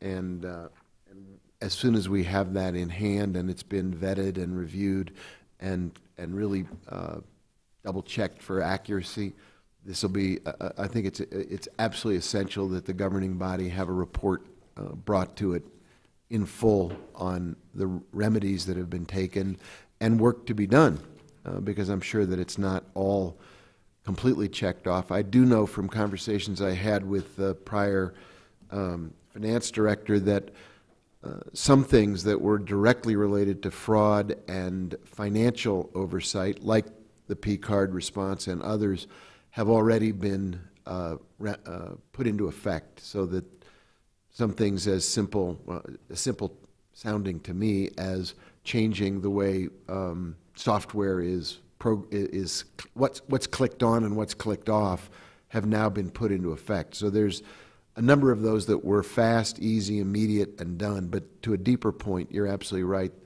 There's a document in progress, and when it's complete, I think a full presentation to the governing body is not only appropriate, it's absolutely essential. Okay, thank you. Because I also think, as I recall, you know, there may be some more expenditures that have to happen, especially in terms of, you know, capital things. I remember there were, you know, cameras that were necessary, and, you know, secure, you know, needing to secure rooms with cash and putting bolts on doors and that kind of thing. It just, you know, I don't know whether this budget is addressing those capital expenditures, and so anyway, I think it'd be good for us to as soon as have more we've got a completed report, we'll know some of those answers. And I agree with you that I remember reading in that document a number of recommendations for things like additional consulting services to do a systems check on whether or not the processes are being followed. To the best of my knowledge, and I'm probably speaking out of turn here, but I don't see those particular items in this budget. Maybe they are, maybe they aren't, but we need to get the answers to those questions on an itemized basis, one recommendation at a time. And to that point, you know, I think there was some talk that forensic accounting might be something we ought to look into to see if, you know, since there were huge opportunities to take advantage, did that happen? So again, I think that I have a lot of questions about where we are and where we need to be, and so Yes. that'd be great. Yes, Counselor. As soon as we have that document and it's been vetted and checked for accuracy, I think your request is exactly what needs to happen. Mayor, do we have a timeline? I don't at this time, but if you'd like me to double check and come back with an estimated, Yeah, I would appreciate that. I can do that for you, Chair. Thank you. Okay, I guess the only question I have is regarding reclassifying positions, and it's more of a general question as we go through this budget process. When you're reclassifying positions, I assume that means you're taking positions that exist, that are vacant, maybe no longer needed, and all you're doing is moving those to maybe another department or within the department. Does that actually require Finance Committee approval or City Council approval? Or is that something that could be done with City Manager approval? Sure. Chair Beta, councilors, when reclassifying a position, as long as the budget is in the, is there and allocated with proper justification, it routes through the city manager and through the HR director. If it is a union position that's being reclassified, then AFSCME comes into the process as well. And what if it's from department to department? If it's something within another department that another, like land use is picking up because they didn't fill a position in, say, finance? Sure. So a prime example of that would be, you know, we've recently adjusted where we have some cashiers, right? And that was basically a dual department working together. You know, it was Christina Keys worked with Shannon Jones, and to make sure that we align those within the right departments, and then the budget's reflected appropriately. So it can be done from department to department without council approval. The manager has that authority. That is correct. Okay. Under the current HR rules and regulations, yes. Okay, thank you. All right, is there a motion to approve the finance department budget? Move to approve. Any further discussion? All those in favor, say aye. Okay, finance department budget is approved. Human resources, page 111, of the budget book. Mr. Bartlett. Good morning, Chairman, members of the committee. I have to get used to speaking into one of these microphones. My voice booms pretty well with that one. Thank you for the opportunity to discuss our budget with you. I am at a bit of a disadvantage because I was not involved immediately with the creation of this. And so if you have very specific questions, I would defer to finance or, you know, meet with finance to get you the very specific answers you would want. Essentially, human resources is providing a host of services to the city, to managers, to employees, outside applicants. We are administering all of the health benefits for the city, ensuring compliance with city ordinance, rules, regulations, collective bargaining agreements. We ensure compliance with federal, state, and local employment laws, maintain employment records, all of the paperwork behind it, providing consultation to our managers on personnel issues. We conduct investigations into personnel issues. We initiate new programs as necessary, and of course, the important recruiting and screening of applicants, as well as providing for training of our city employees, including our managers.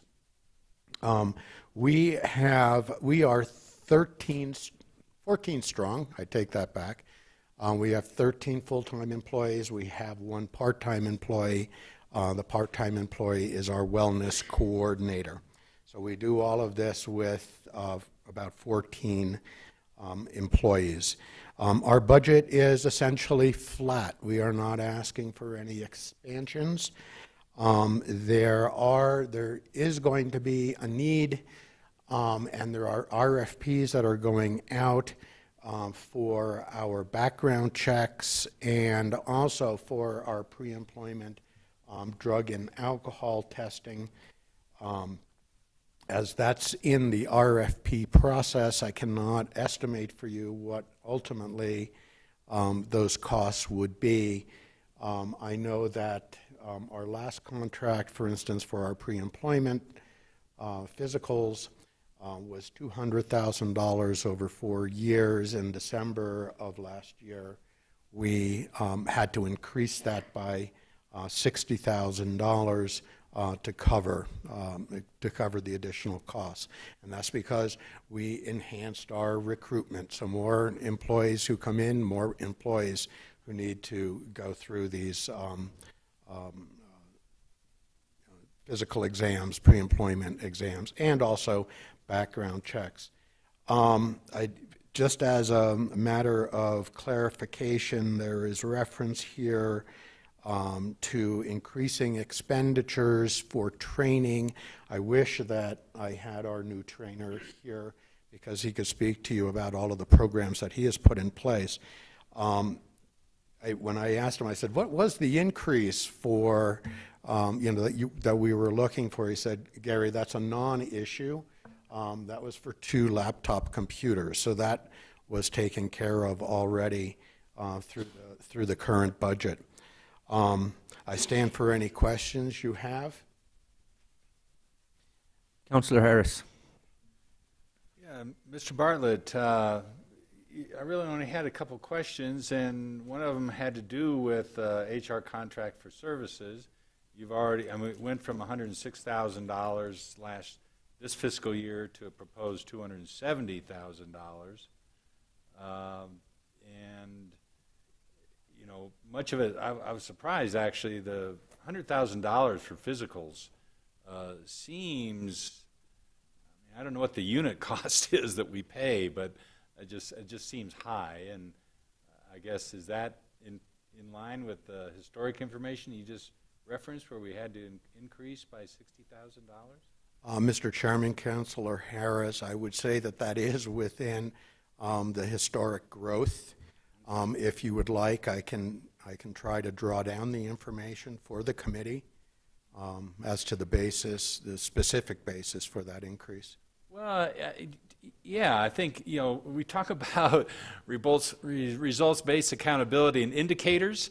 This might be an indicator of the high level of turnover that we may have, or our physical condition, I don't know. But I'd be interested. It just seems like a really high number to me. And again, so do we have a set price for a physical for a potential new employee?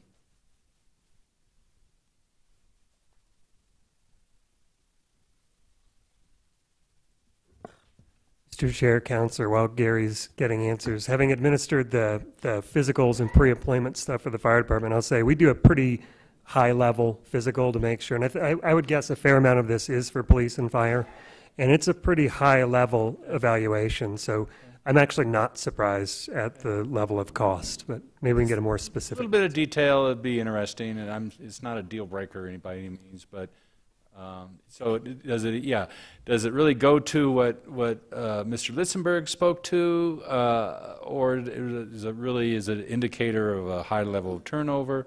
So if you could provide that, that'd be and Councilor, I did get some clarification. Okay. Thank you very much. What we've done is we have consolidated a lot of the contracting out, and so that would be reflective of now a single budget within HR. Okay, all right. But I will provide you with more detail. And then, yes, training, you know, in all the departments, I've actually been pleased to see that, you know, it's not, I didn't do any type of calculation of how much, as a percentage, how much we're spending in each department for training, but, you know, I think it's something that we need to be doing all the time in all departments. I was struck by $50,000 for leadership training, Mayor Weber. I don't know, is this something you wanted for your personal benefit? I actually asked that that be included as a growth opportunity. Or call it change management. OJT. Okay. But anyways, I don't know, leadership training, can you tell me a little bit of what that might be about? $50,000. Yeah, Mr. Chairman, Councilor Harris, I believe, and I will double check on this for you, there was, over the last several years, a leadership training put together. We have an outside contractor, I believe it's David Marquardt, and he is providing training to, it started with directors, top managers, and it has filtered down into mid-level management, and that is what that is about. And it's just training individuals on better communication, teams, team building, what leadership is, et cetera. Well, you know, I do note that nothing had been budgeted last year or the previous years according to this, and the actuals for this year are right now at $61,000. So clearly we're spending money for it. And, you know, I do draw a little bit of a distinction between training for certification for our building inspectors, for instance. You know, we're adopting new codes. You know, there's a tremendous amount of work there. And so that kind of technical training that's throughout various departments, I think, is very important.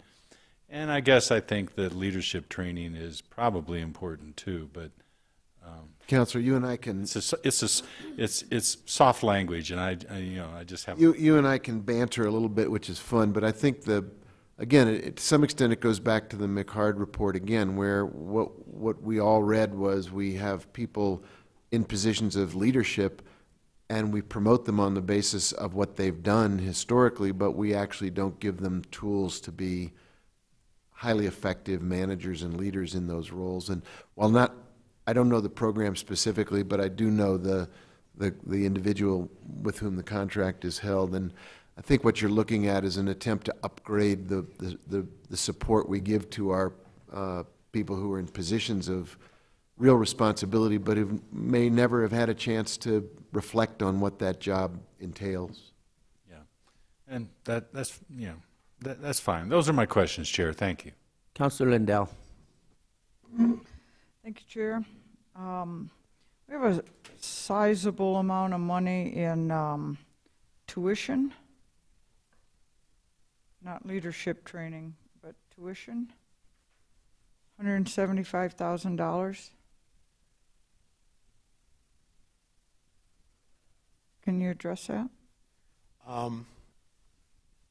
Mr. Chairman, Councilor Lindell, we provide $1,600 at this point for training and tuition. This is to send, to provide college classes to individuals, very worthwhile program, as well as for various trainings, conferences, and the like. This increase, I believe last year we were at about $150,000. I'll double check that. But this would be an increase to enhance that program. Okay. And I would have echoed Councilor Harris's $50,000 on leadership training. I think that those things are easier to see in the budget when we get a report on them, or that we know how those programs are implemented and what the benchmarks are that we're looking for from people by paying that amount of money to how we're advancing ourselves as an operation and really is an institution that serves our constituents. So I think that when we see spending like that, it would be really helpful to whoever oversees those programs to send us some kind of reporting on them when they're completed, or what they're about, or when they are, or what city involvement with them is. It's much easier to support a $50,000 line item when I have some idea of what it is. Mayor? Councilor, again, I think this is a through line throughout the entire budget, and it's something that perhaps the chair and city manager and finance team want to look at, and that is on a going forward basis as we look at results-based budgeting, items where you can flag reports to complete the process, not just data, but an actual presentation of some kind to the governing body where you're able to evaluate whether the result was what was expected and did it match the promise at the front end. I think this is kind of end-to-end budgeting that we ought to move forward with as a governing body and as a city. This is specific to the point. With this particular item, a simple report would be useful, but I think Councilor Romero-Worth raised it earlier with the bicycle pass item, and you flagged it there again. Are we actually getting a feedback loop? Because it's important to know whether we're actually getting delivered what was expected, more than what was expected, different. It's a completely legitimate, and I think as a through line in the budget, we ought to flag it every opportunity we have. Thank you, Mayor. I appreciate the support on that. You know, I've attended a lot of trainings in my life, and some of them I got my money's worth. Some of them I got more than my money's worth, and some of them I got a terrific amount of doodling completed. So, never mind. And it didn't have anything to do with how much the tuition was. So I think that, you know, getting a report, and also a report from those that took the training as to how did it help them. I think across the entire enterprise that those are valuable exercises for us, and they make it much easier for me sitting in this seat to say money well spent. I can't tell that from just a line item. So thank you. Thank you, Chair. Councilor Rivera. Thank you, Mr. Chair. On training as well, we'll just stay there for a quick second, but it looks like last year you requested $150,000. How much of that was actually spent? Mr. Chairman, Councilor Rivera, I can get that information to you. I know historically we deplete that early on every year. There's been times when folks have been asking for tuition assistance for these summer sessions, for instance, at Santa Fe Community College, and we have run out of the funding for it, but I will get that specific information to you. Mr. Flitch, do you have that? So I'm looking at OpenGov, and to me it looks like fiscal year end 2018. I think it's the actual. It says 43,698. Is that correct? That is correct, and that is through December 31st. Okay, so we're not even to the halfway point. Well, the 43,000 represents half the year. Right. So if they've budgeted 150,000, the other half, if it stays about the same, so why the requested increase is why I'm asking. If it doesn't look like they're even going to spend the 150,000 this year. Mr. Chair, councilors, I don't believe tuition assistance is linear, meaning it comes in semesters. And so if you have all the semesters beginning in January, probably those tuition credits haven't been asked for, or reimbursements haven't been asked for yet, or bills submitted. So I think it's more of a timing issue, and the way the education system works, you would also expect that there would be a third tranche for the summer school programs. And that, you know, so you'd have your fall semester, spring semester, and then your summer sessions.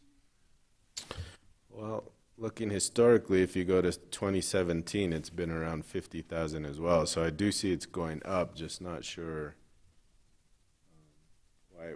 why the request to increase to 175. But we'll leave it at that. Do other departments, is this just for college courses, or can other departments request assistance to go to conferences or things like that that maybe they didn't budget for? Mr. Chairman, Councilor Rivera, this applies to everything. Okay. So then why would departments need to budget for their own training and travel? I would have to get back with you on that answer. Okay. So how long has the training officer been in place? And I know you just got into this position, so I'm not, I don't mean to sound like I'm harping on you too bad. I have one tone in my voice and that's it, so. Thank you. We know that. Training office, you knew that? We know that, I think. I can answer this question with accuracy. Our training officer has been with us since September of last year. September, October is when he started. Okay, so this says HR will need to build a budget to incorporate the training needs of the city. I guess my thought would be that if we hired somebody in September, that training budget should be right now. And that should be a proposal in this budget for the upcoming fiscal year. Do you know if that's been done? That is the information I'm trying to collect for you. Okay. For the most part, it's my understanding that, you know, the resources for that are coming out of our current budget. But this is to expand. If I may, we have for years in human resources talked about the need for a really good training program for our employees, for our supervisors and the like. And we had spoken over the years of creating a training curriculum for our managers and supervisors. We called it any number of things. We called it Supervisor University. And what we wanted to be able to do is take our managers, our new managers, and give them basic training in things like leadership, in budget, in our federal laws as it applies to them. What if you get an FMLA request, what do you do with it? What is the FLSA, Fair Labor Standards Act?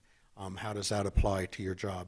And the like, to give them a more full understanding of what doing the jobs in the city of Santa Fe entail, corrective disciplinary action and the like. And so this is, right now, we're building that program. All right. If you can just check on the budget for it if you're even close to figuring out how much you might need. But I know this had been a discussion with the city manager, previous city manager and HR director for many years. And since the position's finally there, I was hoping that we were ready to move forward with it. But lastly, on page 112 of the budget book, under other operating costs, so again, one of those current budget seems to be much higher than what's actually going to be encumbered, and not sure if you know what's in there or can speak to what comes out of that line. Unfortunately, I can't answer that, Councilor Rivera, but I will try to get the breakdown so that you're more informed. Yeah, and historically, it seems to up and down. I mean, it varies. So I'm just curious as to what actually comes out of there. So if you can find that out, yes, that'd be great. That's all I had, Mr. Chair. Councilor Romero Worth. Excuse me, Mr. Chair, Sure. I had a clarification on the tuition assistance. That is strictly for college tuition. There is no other training in that line item. Okay, so that's why other departments then are having to budget for their own That's correct. training and CEUs and all that. Okay, thank you.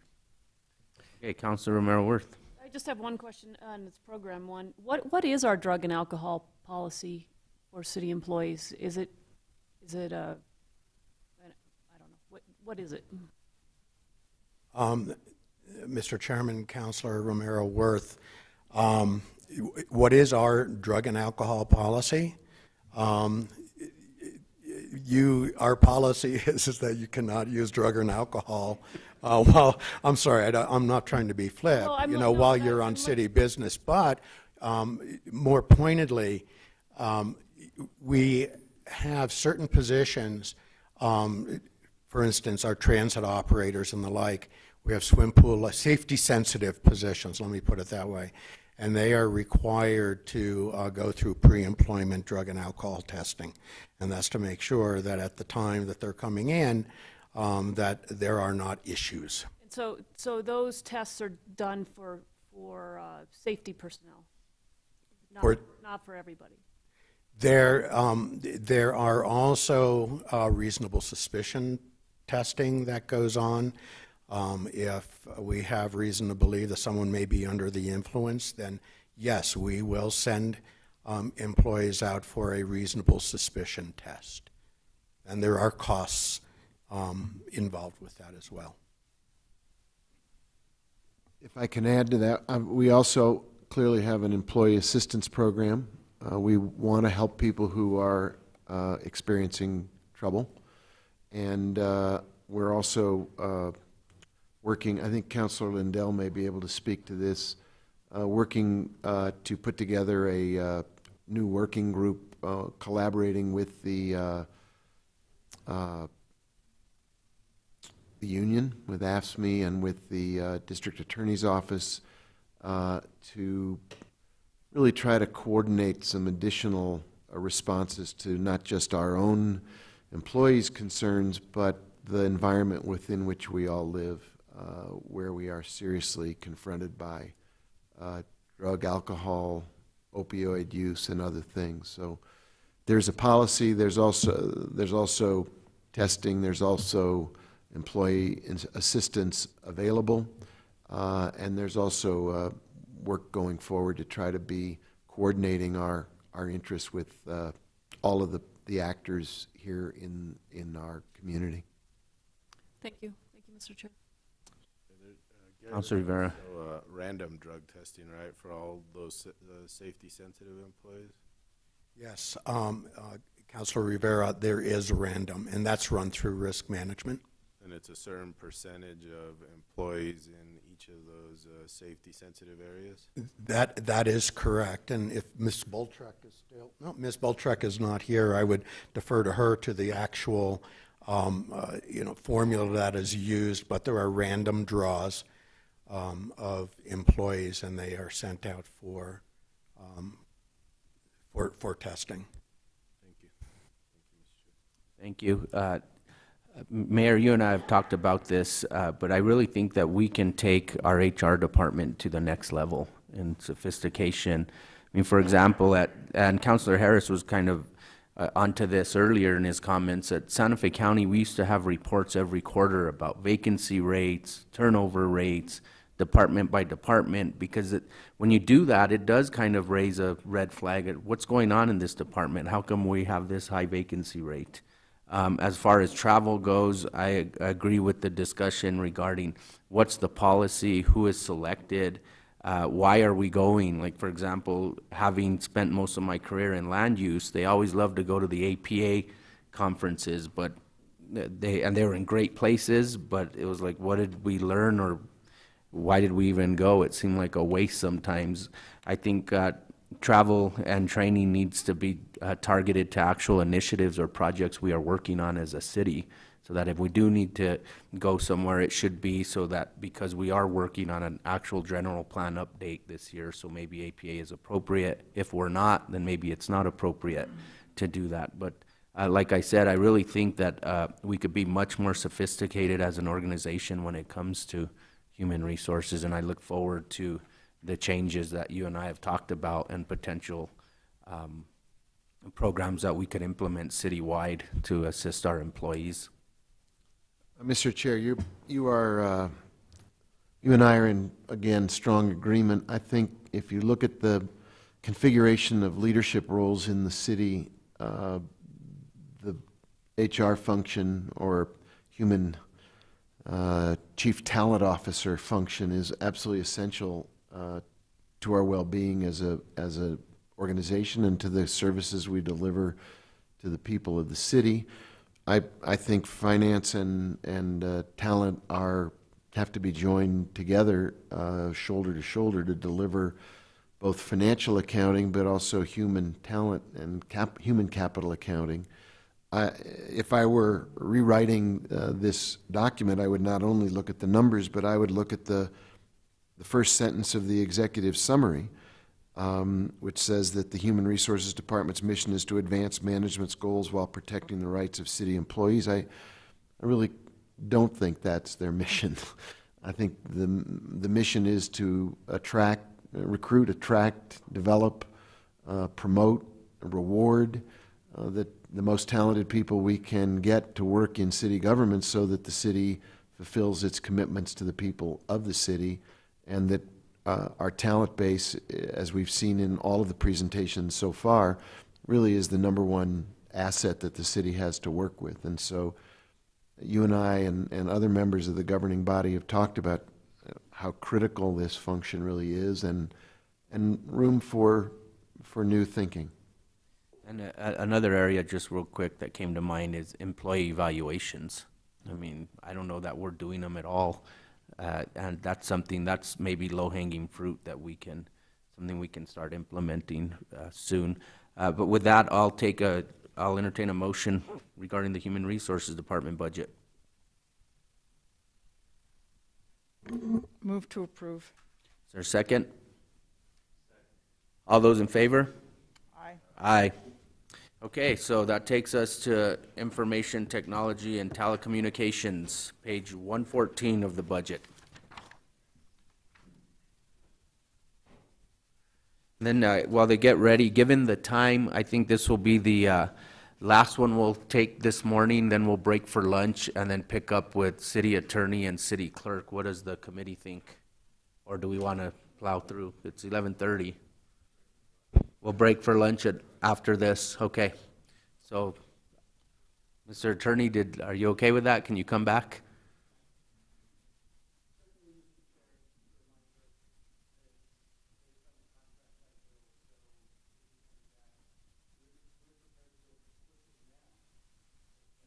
He's on contract. Well, let's hear the the city attorney then first, and then see where we're at with time. Is that okay with the committee?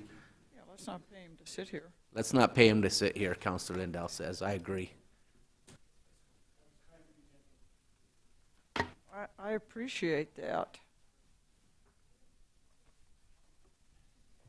Okay, so I believe we're on page 126 of the budget book. Okay, Mr. Zamora. Thank you. Mr. Chair, members of the committee, my name is Gino Zamora. I'm interim city attorney. I'm the only interim within the department, the city attorney's office.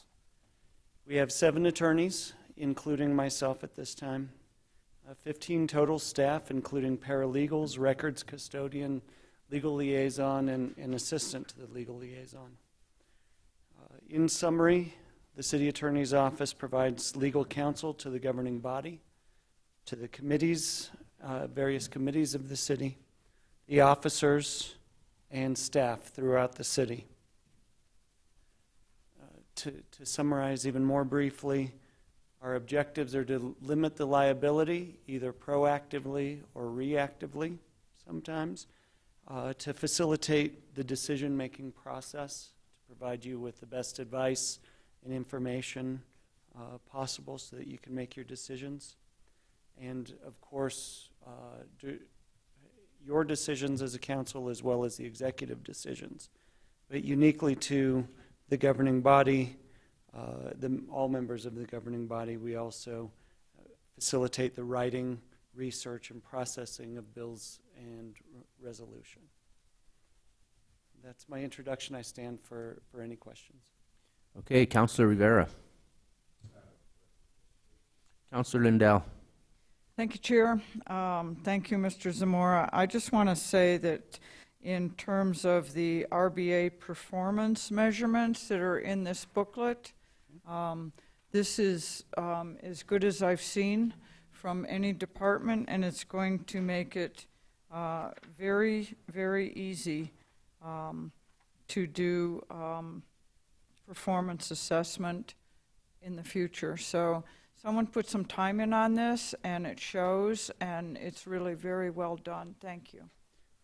Thank you. I will credit Kelly and the staff for putting this together. This certainly predates me, but there are good measurements. There's one thing that I do want to highlight within there to manage the expectations of the council, which is the metric of cases won versus cases lost. That's not necessarily a controllable metric.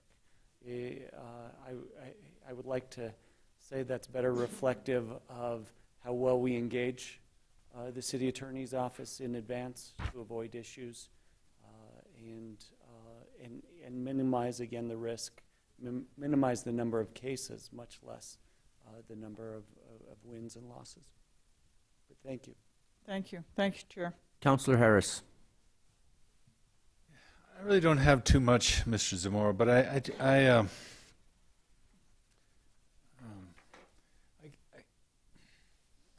so we had a Public Works Committee meeting last night, and one of the things that was under consideration was a revision to the ordinance having to do with alcohol licensing, and we had to postpone it because there was a series of technical questions.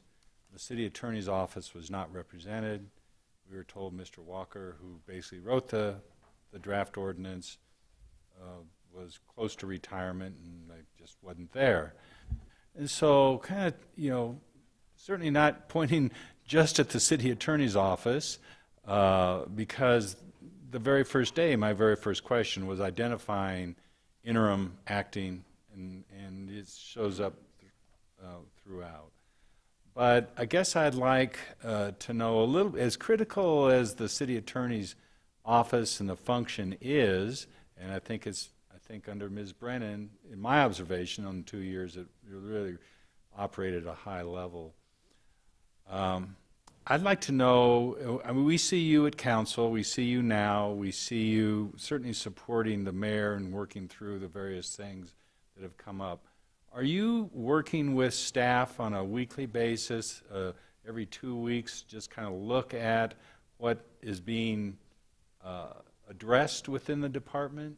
I know I'm, for instance, working with Mr. Word on fugitive dust ordinance and some other things. How is it working right now? Because I also know that potentially your contract's going to be extended as well. So I just want to make sure we have. Didn't I know that? I thought that was coming up. Some clarification. Okay. It's not extended as far as the number of calendar days. Yeah. It's extended as far as the number of hours. Hours per week. Okay. Because one of the things. Yeah, and I'm certainly not opposed to that, you know, quite frankly, because here I am asking if you're able to work, you know, with staff to provide the direction, and this takes time. So I'm not objecting to that. I'd like to, you know, get the confirmation that adequate time is in your contract to work with staff in order to keep things moving forward. That's probably my question. Sure. So, Mr. Chair, Councilor Harris, a couple of things in that regard. One, I'm getting my feet about me under this contract. This is my second time here with the city. I spent 4 years as city attorney. Yes. The expectations that you have of the city attorney's office are the expectations that I have. Okay. And first of all, let me start by apologizing that you didn't have the coverage that you felt you needed last night. I have been attempting to work with staff, but again, the hours limitations have been a little too constraining at this point. Okay. We're developing a regular schedule. I work with Irene Romero, the office manager, to start scheduling me regularly each week so that I can come in, sit down with staff, and not only get a sense of what the hot topics are that they're working on, but also what's coming up at each of the committee meetings to ensure not only coverage, it's one thing to cover, but it's another thing to be prepared also for that coverage. So what are the agenda items? What are the questions that may come up? Who's assigned generally to a committee, and how do they cover? With regard to Mr. Walker, we are working on a coverage plan. His last day comes next week, and he does a lot for the city attorney's office. So try and fill in for him in a short term and try and find a replacement for him in the medium term is one of the things that I will need to accomplish between now and June 15th. But I do want to assure you that I have no plans on continuing past June 15th, because it's our hope that we have a city attorney in place by that point. Well, thank you, Mr. Zamora, for a full response. And really, I'm glad. I was more concerned about adequate coverage, and again, I misspoke about extension, because you had mentioned to me that, in fact, it was really having to do with more hours. So thank you. I just felt like I needed to bring it up. Thanks, Chair. Councilor Romero Worth. So I just have a quick question on, I think it was land use that said that they wanted another lawyer. How does that work? So, and as I recall, it was not in their budget. It was just aspirational, as we say, I guess. But is that the way that usually happens? Like, I mean, that attorney would be working in the city attorney's office, but on land use, or would that attorney be in land use? How does that work? Sure. And would it be in your budget if it ever came to pass?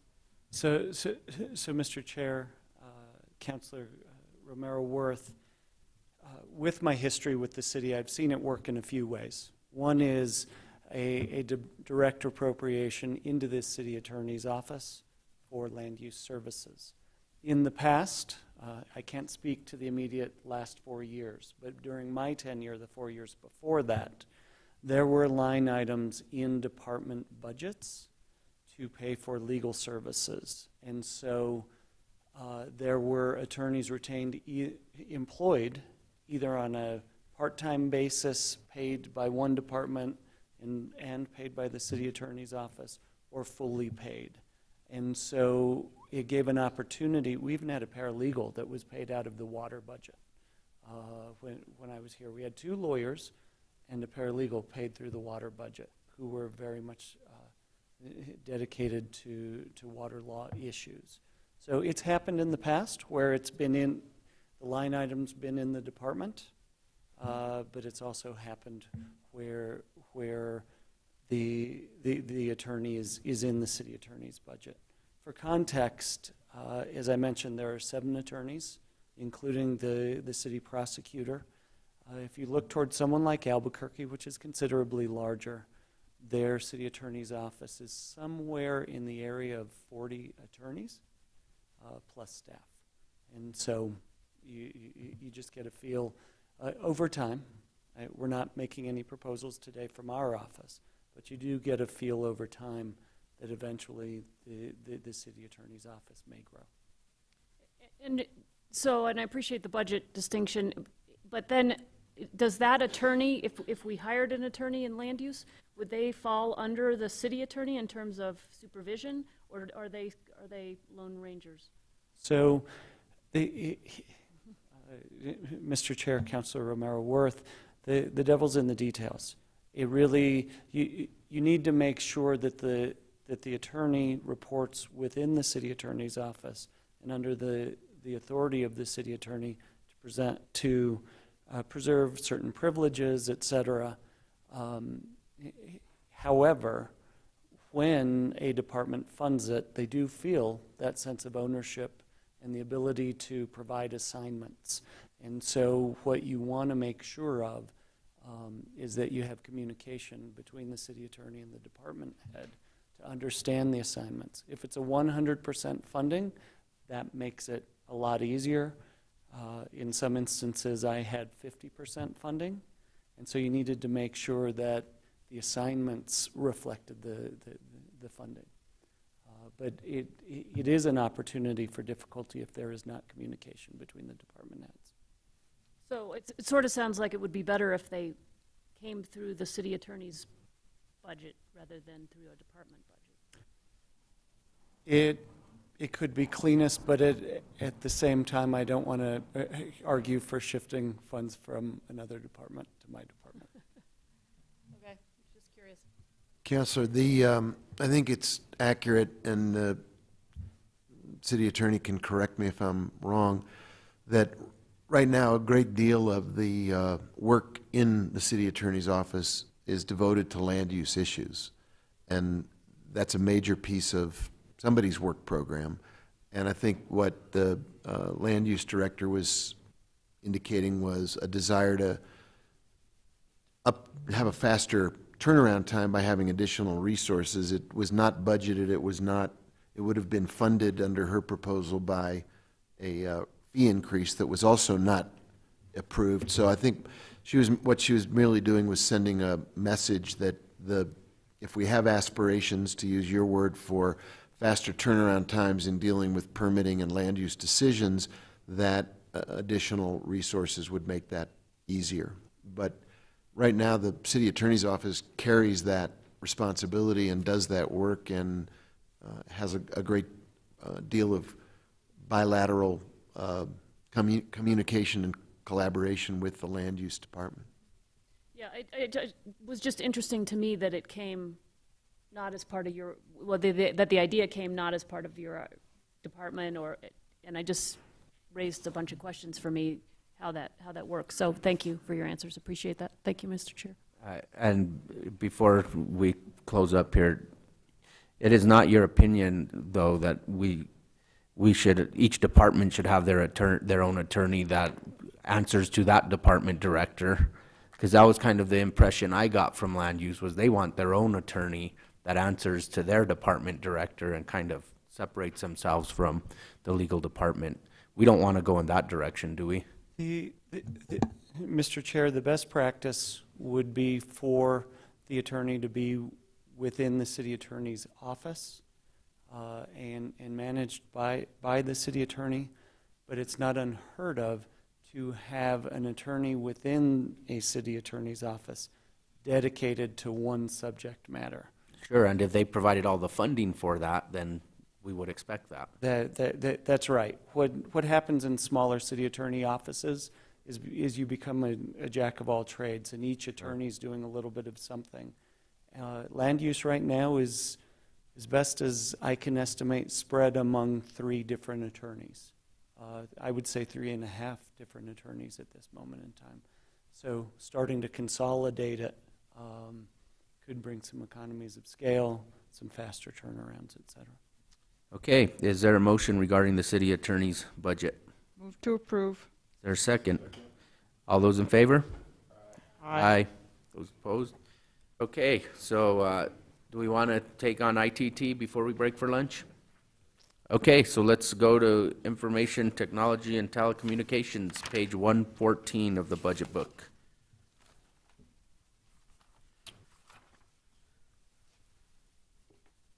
Morning, Mr. Chair. Good morning, councilors. Sure is a pleasure to be here. My name is Joshua Alicio. I'm the interim ITT director / chief information security officer for the city.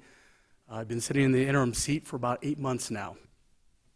What I'd like to do is essentially consolidate my presentation of what you have received in your budget book, Mr. Chair and councilors.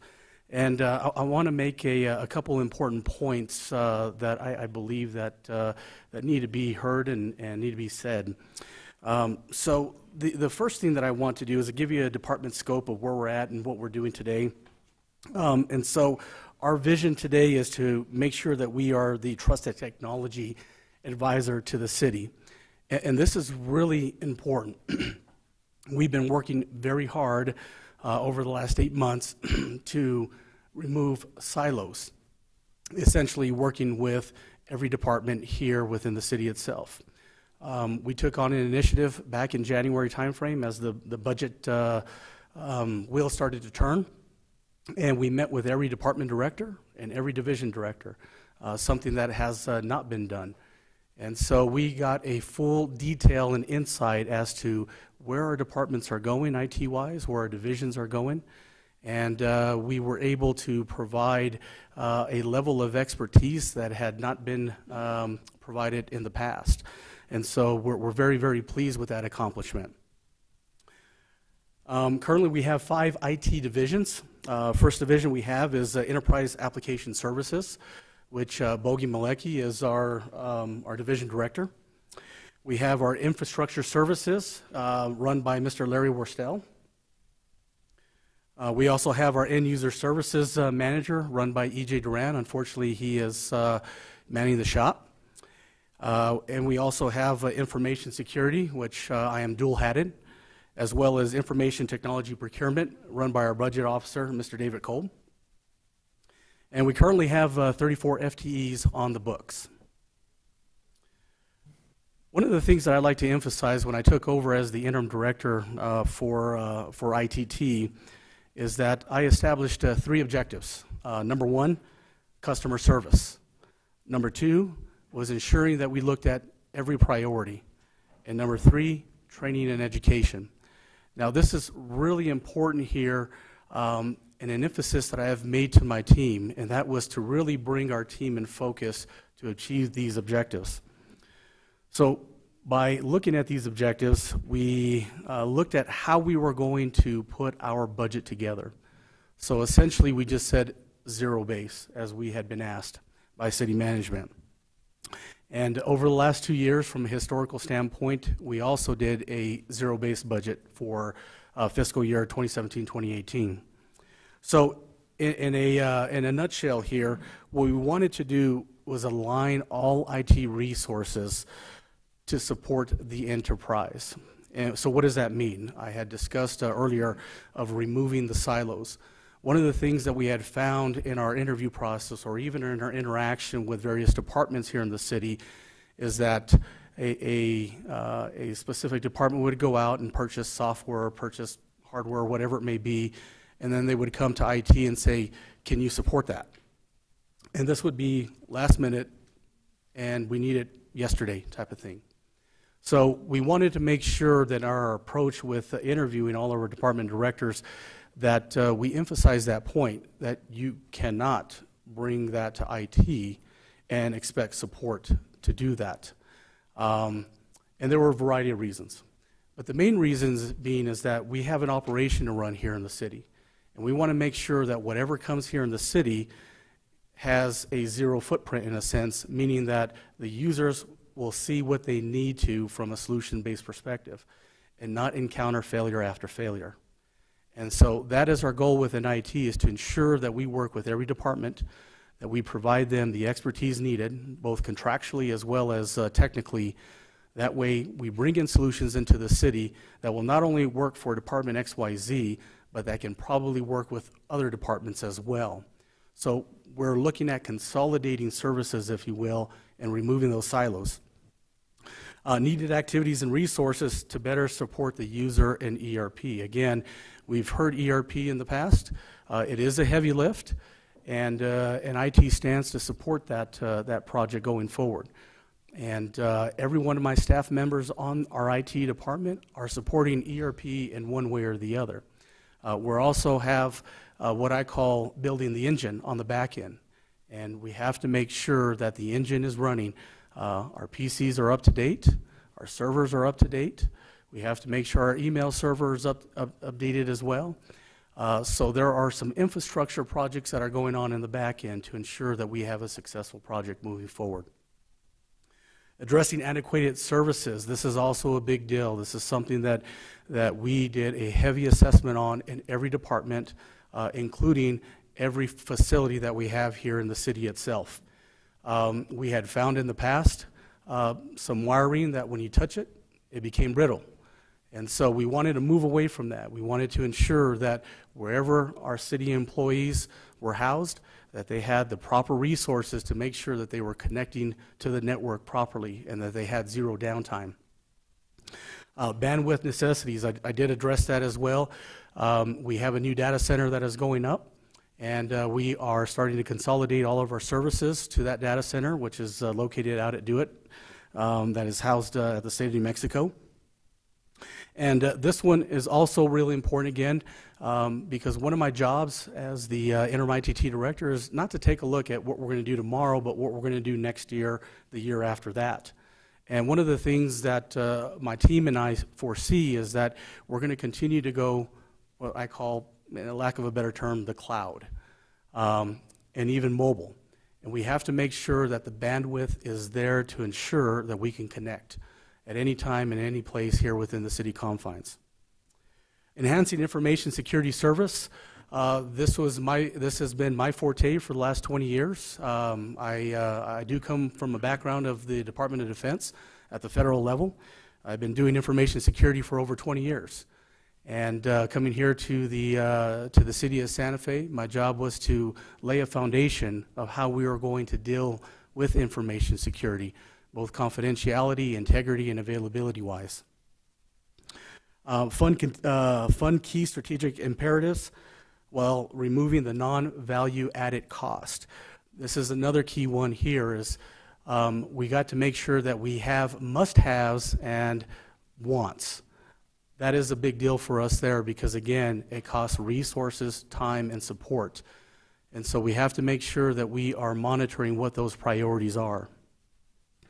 Justify proposed activities and resources by working with city management on IT vision for the city. This also is very important for me. And when we put this budget together, we divided it into two, again, from a very simplistic standpoint. Number one, what we looked at is what are our must-haves. And I'll be discussing the must-haves here in a bit. And of course, the IT city vision. And my goal and my team's goal is to ensure that we are in lockstep with where the mayor is going and what the future initiatives are going to bring to the city to ensure that we are achieving the goals of being a user-friendly city, that we're eco-friendly, as well as being a place that people can live and raise their kids. And so the IT department wants to be part of that solution. And the other item that we looked at was the IT allocation. So just a little bit of background on IT allocation. The first phase that we had with IT allocation was to ensure that we budgeted at least a fifth of the budget in every department to ensure that on a yearly cycle that we would refresh all of the PCs here within the city of Santa Fe. As a baseline, before this initiative began, we've had PCs in here that are about 12 years old. And so we needed to remove that for a variety of reasons. Again, number one, to support future initiatives, and number two, from a security perspective. The second phase of that is to ensure that the IT allocation is being monitored very closely by the IT department itself, meaning that anything that, for example, land use would like to do IT-wise, environmental services, finance, HR, it doesn't matter what department, that the IT department is very well versed as far as what these divisions or departments would like to do and how they would like to go forward. So our major objectives here are threefold as far as the must-haves. So number one, we did come to the Finance Committee and we talked about moving to Office 365. And there is an important reason for that. Number one, we have an antiquated, for lack of a better term, an antiquated domain, antiquated email server that is 8 years old. We also have antiquation within our PCs itself from an operating system perspective, which is 9 years old. And so these are the things that we're looking at right now. Again, as I talked about, we're building the engine to be able to support what is coming down the road, whether it's ERP or mobile device management. And of course, the other items that we have right now is to ensure that we have a proper help desk ticketing system, which is over 9 years old. And there we would achieve the RBA objectives. Again, in our packet, you saw a handful of metrics. However, I do have to say that what you see is just a snippet of what we are starting with. And the reason being is that we have a lot of data that is coming through IT, and we have no way today of managing that data from a metrics perspective. Everything has to be done manually at this point in time. And again, that has no room for us because of what we support, over 2,000 endpoints, the calls that we get on a daily basis, the work orders that we have to manage and maintain. We have to make sure that we are streamlined, and it starts at our help desk. Mobile device management, which I had discussed, we are going mobile.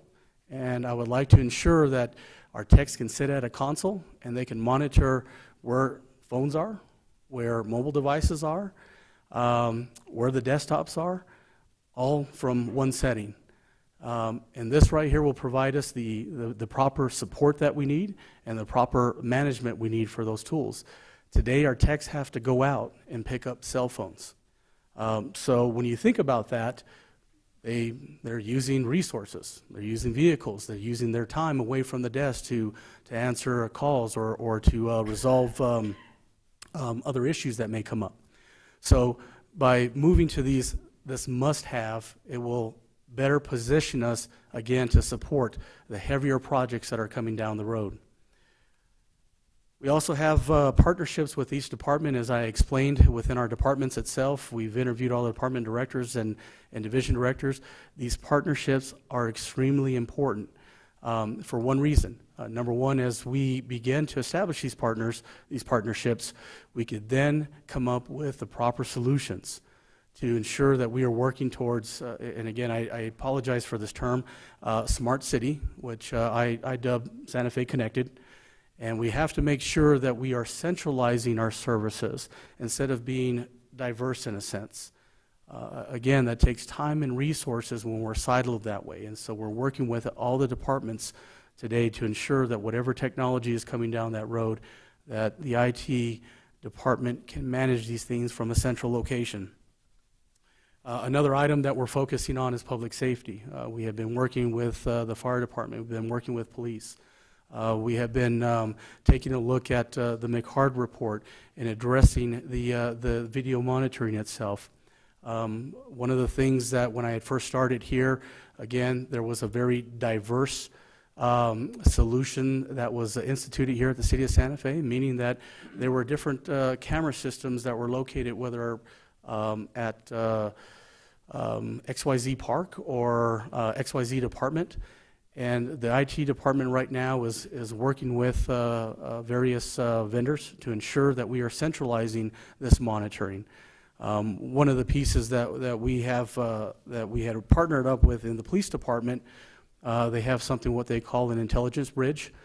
We had worked with the police department to set them up from a infrastructure perspective, where they can now tap into all of the City of Santa Fe public school systems, camera systems. So these are some of the initiatives that we have working right now to ensure that, again, the proper infrastructure is there, that the communication is there between departments. And so we really took a hard look at where we're at today and where we want to go tomorrow in this budget here.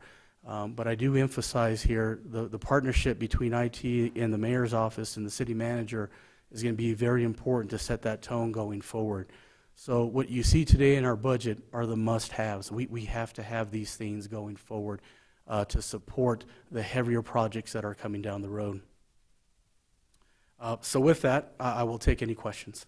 Okay, Councilor Harris. Thank you, Chair. Thank you, Mr. Licio. You know, I spoke to you earlier. It was great to put a face to the name. Because I do see your name a lot, it does strike me as that, you know, things are moving forward, and I also commented on your presentation or your proposal in here. What I heard you say, I mean, we all know that there's a lot of things where we're behind the curve. Even somebody who's kind of a technophobe like Mike Harris, we're just behind the curve. And so what I heard you say is that certainly all the work that needs to be done probably goes out. Maybe you've got a 3-year plan, a 5-year plan, I don't know. But that these are the must-haves to really start to continue to lay the groundwork with just the equipment that is required. I think that's what you're telling us here in this budget. That is correct, Councilor Harris. So one of the things I saw, and this was actually on the bottom of page 118, where it really talks about, it talks about industry benchmarks. Sir. And we're off the mark, by a fair amount. And so I assume that what you've described, even though it's baseline work, is it starting to get us closer to the industry benchmark? Can you elaborate on that a little bit? Very good question, Mr. Chair. Councilor Harris, that's an excellent question. And so what I'd like to bring up, just a real quick history on that, this initiative to identify the needs here within the city itself for a city our size. It was stated that we are at least 4 FTEs from a market value basis, if you will. And so with that, I will say this, is that the current FTEs that we have in place today, I will say that we're running at risk, meaning that we do have a single point of failure and amongst our divisions. And so that's why the 3 objectives were very important for us to take a look at what are the priorities, working with our past city manager, working with our current mayor to ensure that we are hitting the priorities. Again, we have seen a lot of wants, and we've seen some must-haves. And so I will say this, is that because this was back in 2015, 2016, we are behind the curve. However, we are maintaining. But I will equate that to a rubber band. When you stretch that rubber band so far over time, it will give. Right. Maintaining is kind of the way I see it. And, the departments that are a little bit easier to understand, we talked about roads, for instance, and streets. They've just been maintaining for a while. With the revenue bond that recently, we really are starting to get ahead of it. And so, again, that seems to me to be analogous to what you're describing, Mr. Licio. We are in a maintenance level right now, but again, things don't last forever. There are breaking points. Yes, Mr. Chair, Councilor Harris, you're absolutely correct, and that's why we identified the must-haves. And these items here will set that important foundation or that important baseline, again, to start taking a look at some of the heavier solutions that we do foresee coming down the pike here in the city of Santa Fe. Again, we've thrown the acronym ERP around on a number of occasions. And so we're aiming to ensure that we have that firm foundation. And yes, we do maintain and operate a number of endpoints, a number of servers, a number of laptops, a number of mobile devices. We are carrying approximately 35 plus IT initiatives ongoing right now. Of course, part of that process is the ERP, and again, it's a heavy lift. So our IT staff they're showing up every day.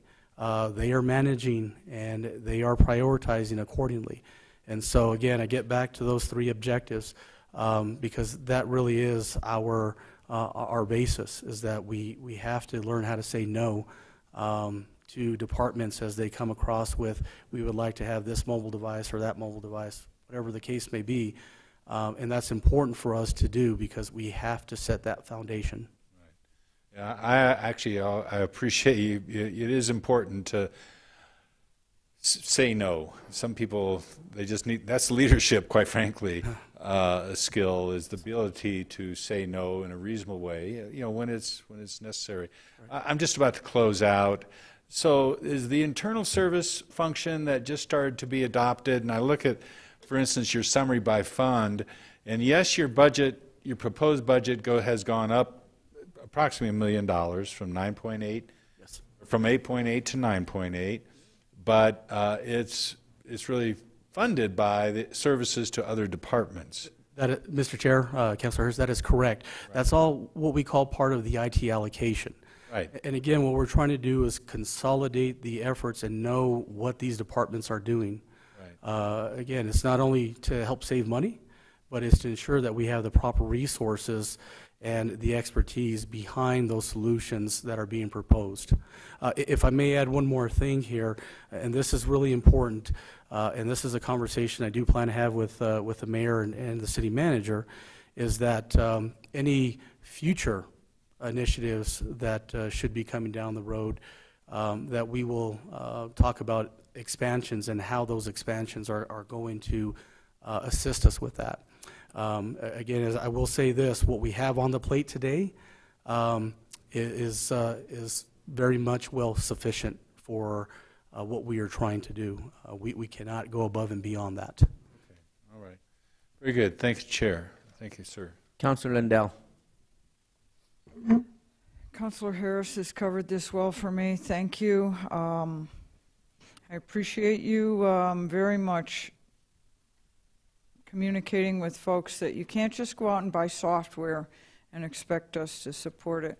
We've gotten ourselves into so much trouble by purchasing software and trying to have it customized to how we do things. It's been very, very, very expensive for us and not productive.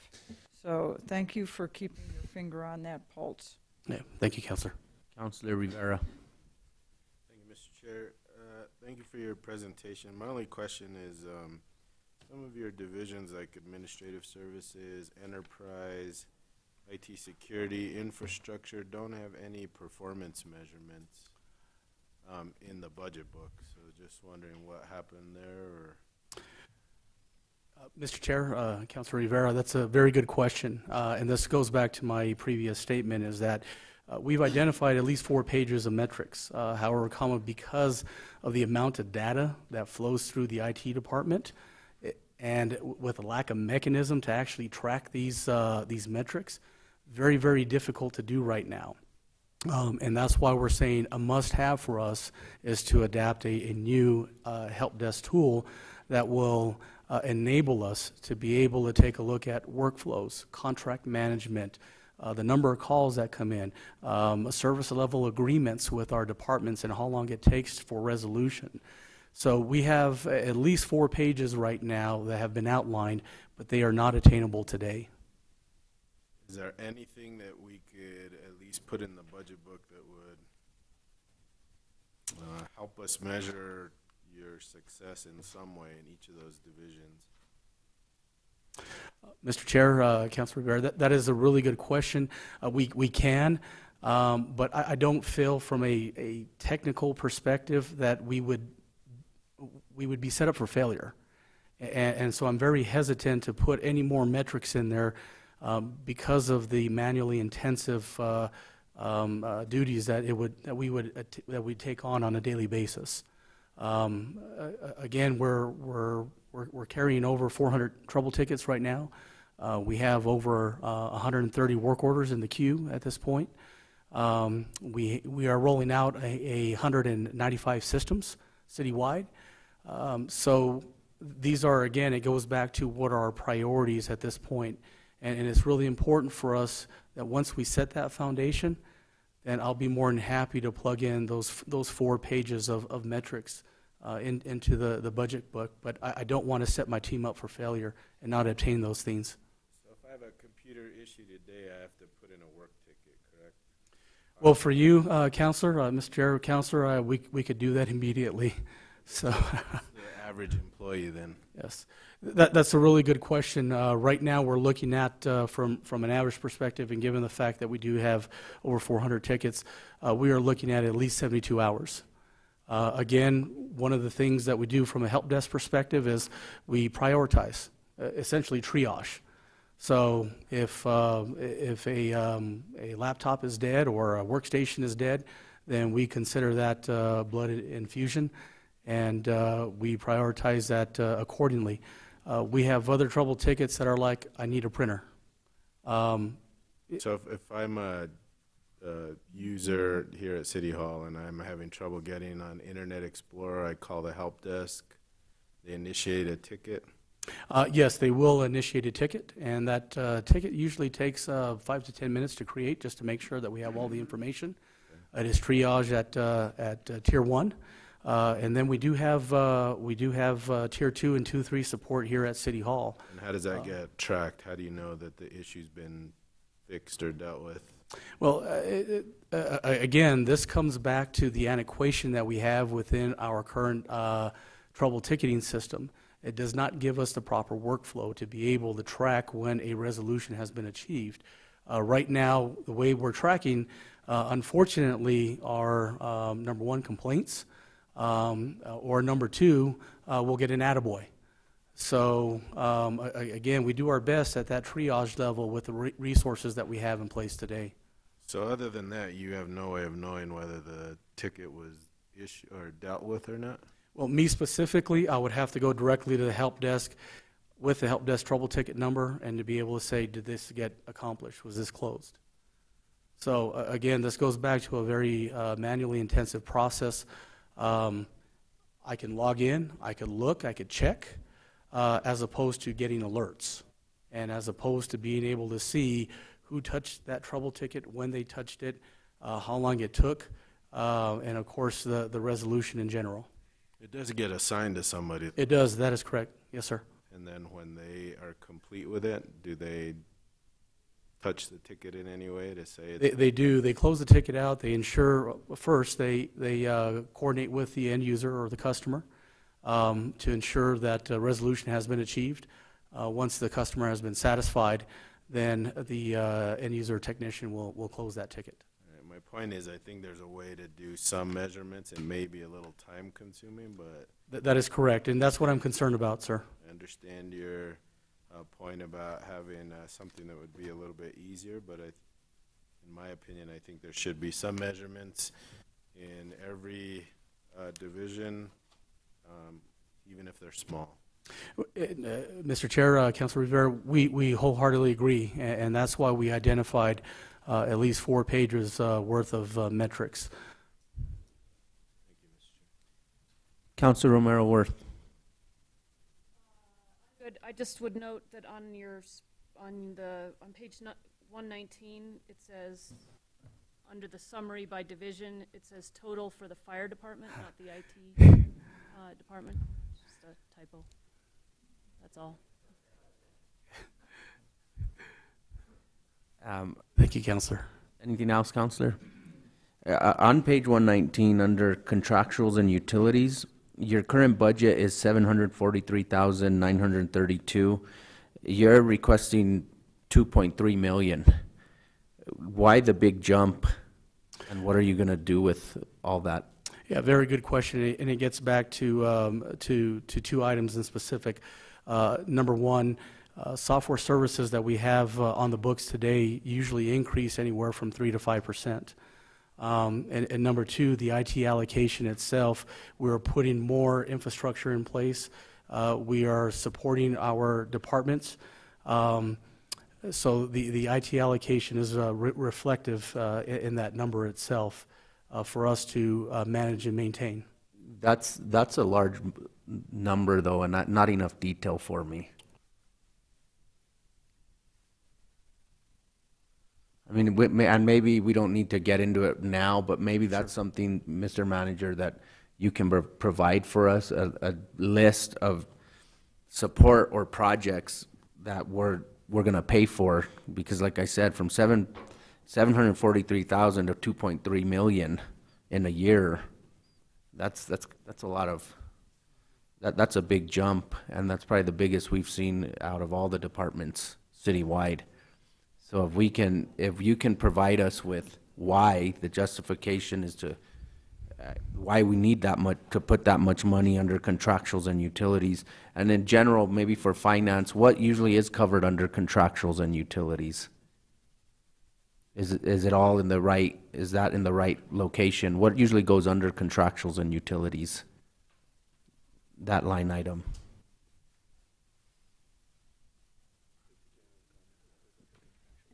Or as contractuals, it was like if we have a contract with a vendor, I'm going to use something I'm familiar with, finance. So we have a contract. Okay, so I'm with familiar. the bond council. We have a contract. Right. So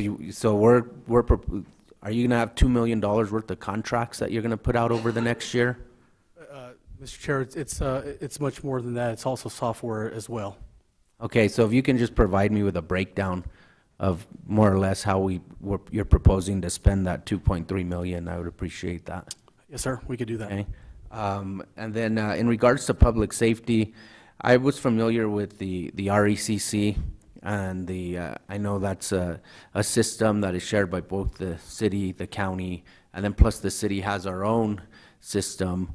And so I would like to, at some point, have an update regarding the RECC and our plans for, because it's my understanding they were working on an RFP over the last year or two to get in a new, to upgrade the system, and then we have our own upgrades we have to do citywide, not only with, in relation to the RECC, but our own system, and then plus we have a second system with all our other departments that they use. So if at some point, and I don't know if I want to necessarily have that at the Finance Committee. I don't know if that's something more appropriate for your committee at Public Safety, Councilor Rivera, but yeah, so if we can schedule presentations at both so that we can get familiar and an update on that project, that would be great. Mr. Chair, I appreciate that. Thank you very much. So just a nutshell, we have been working on it. We have identified the options. We do plan to meet with the city manager and the various representatives of public safety here within the week, and we'll be more than happy to present that as a Okay, so yeah, so we'd want a presentation at both Finance and Public Safety. Yes, sir. Okay, thank you. So is there a motion regarding the ITT department budget? Okay, a motion and a second. All those in favor? Those opposed? Okay, motion carries. So that brings Mr. Chair? probably, yes. Councilors. Thank you. Okay, so do we want to take an hour break? Do we want to take a half hour? What do we want to do? 1 o'clock? Okay, so we'll be back at 1 o'clock. Thank you.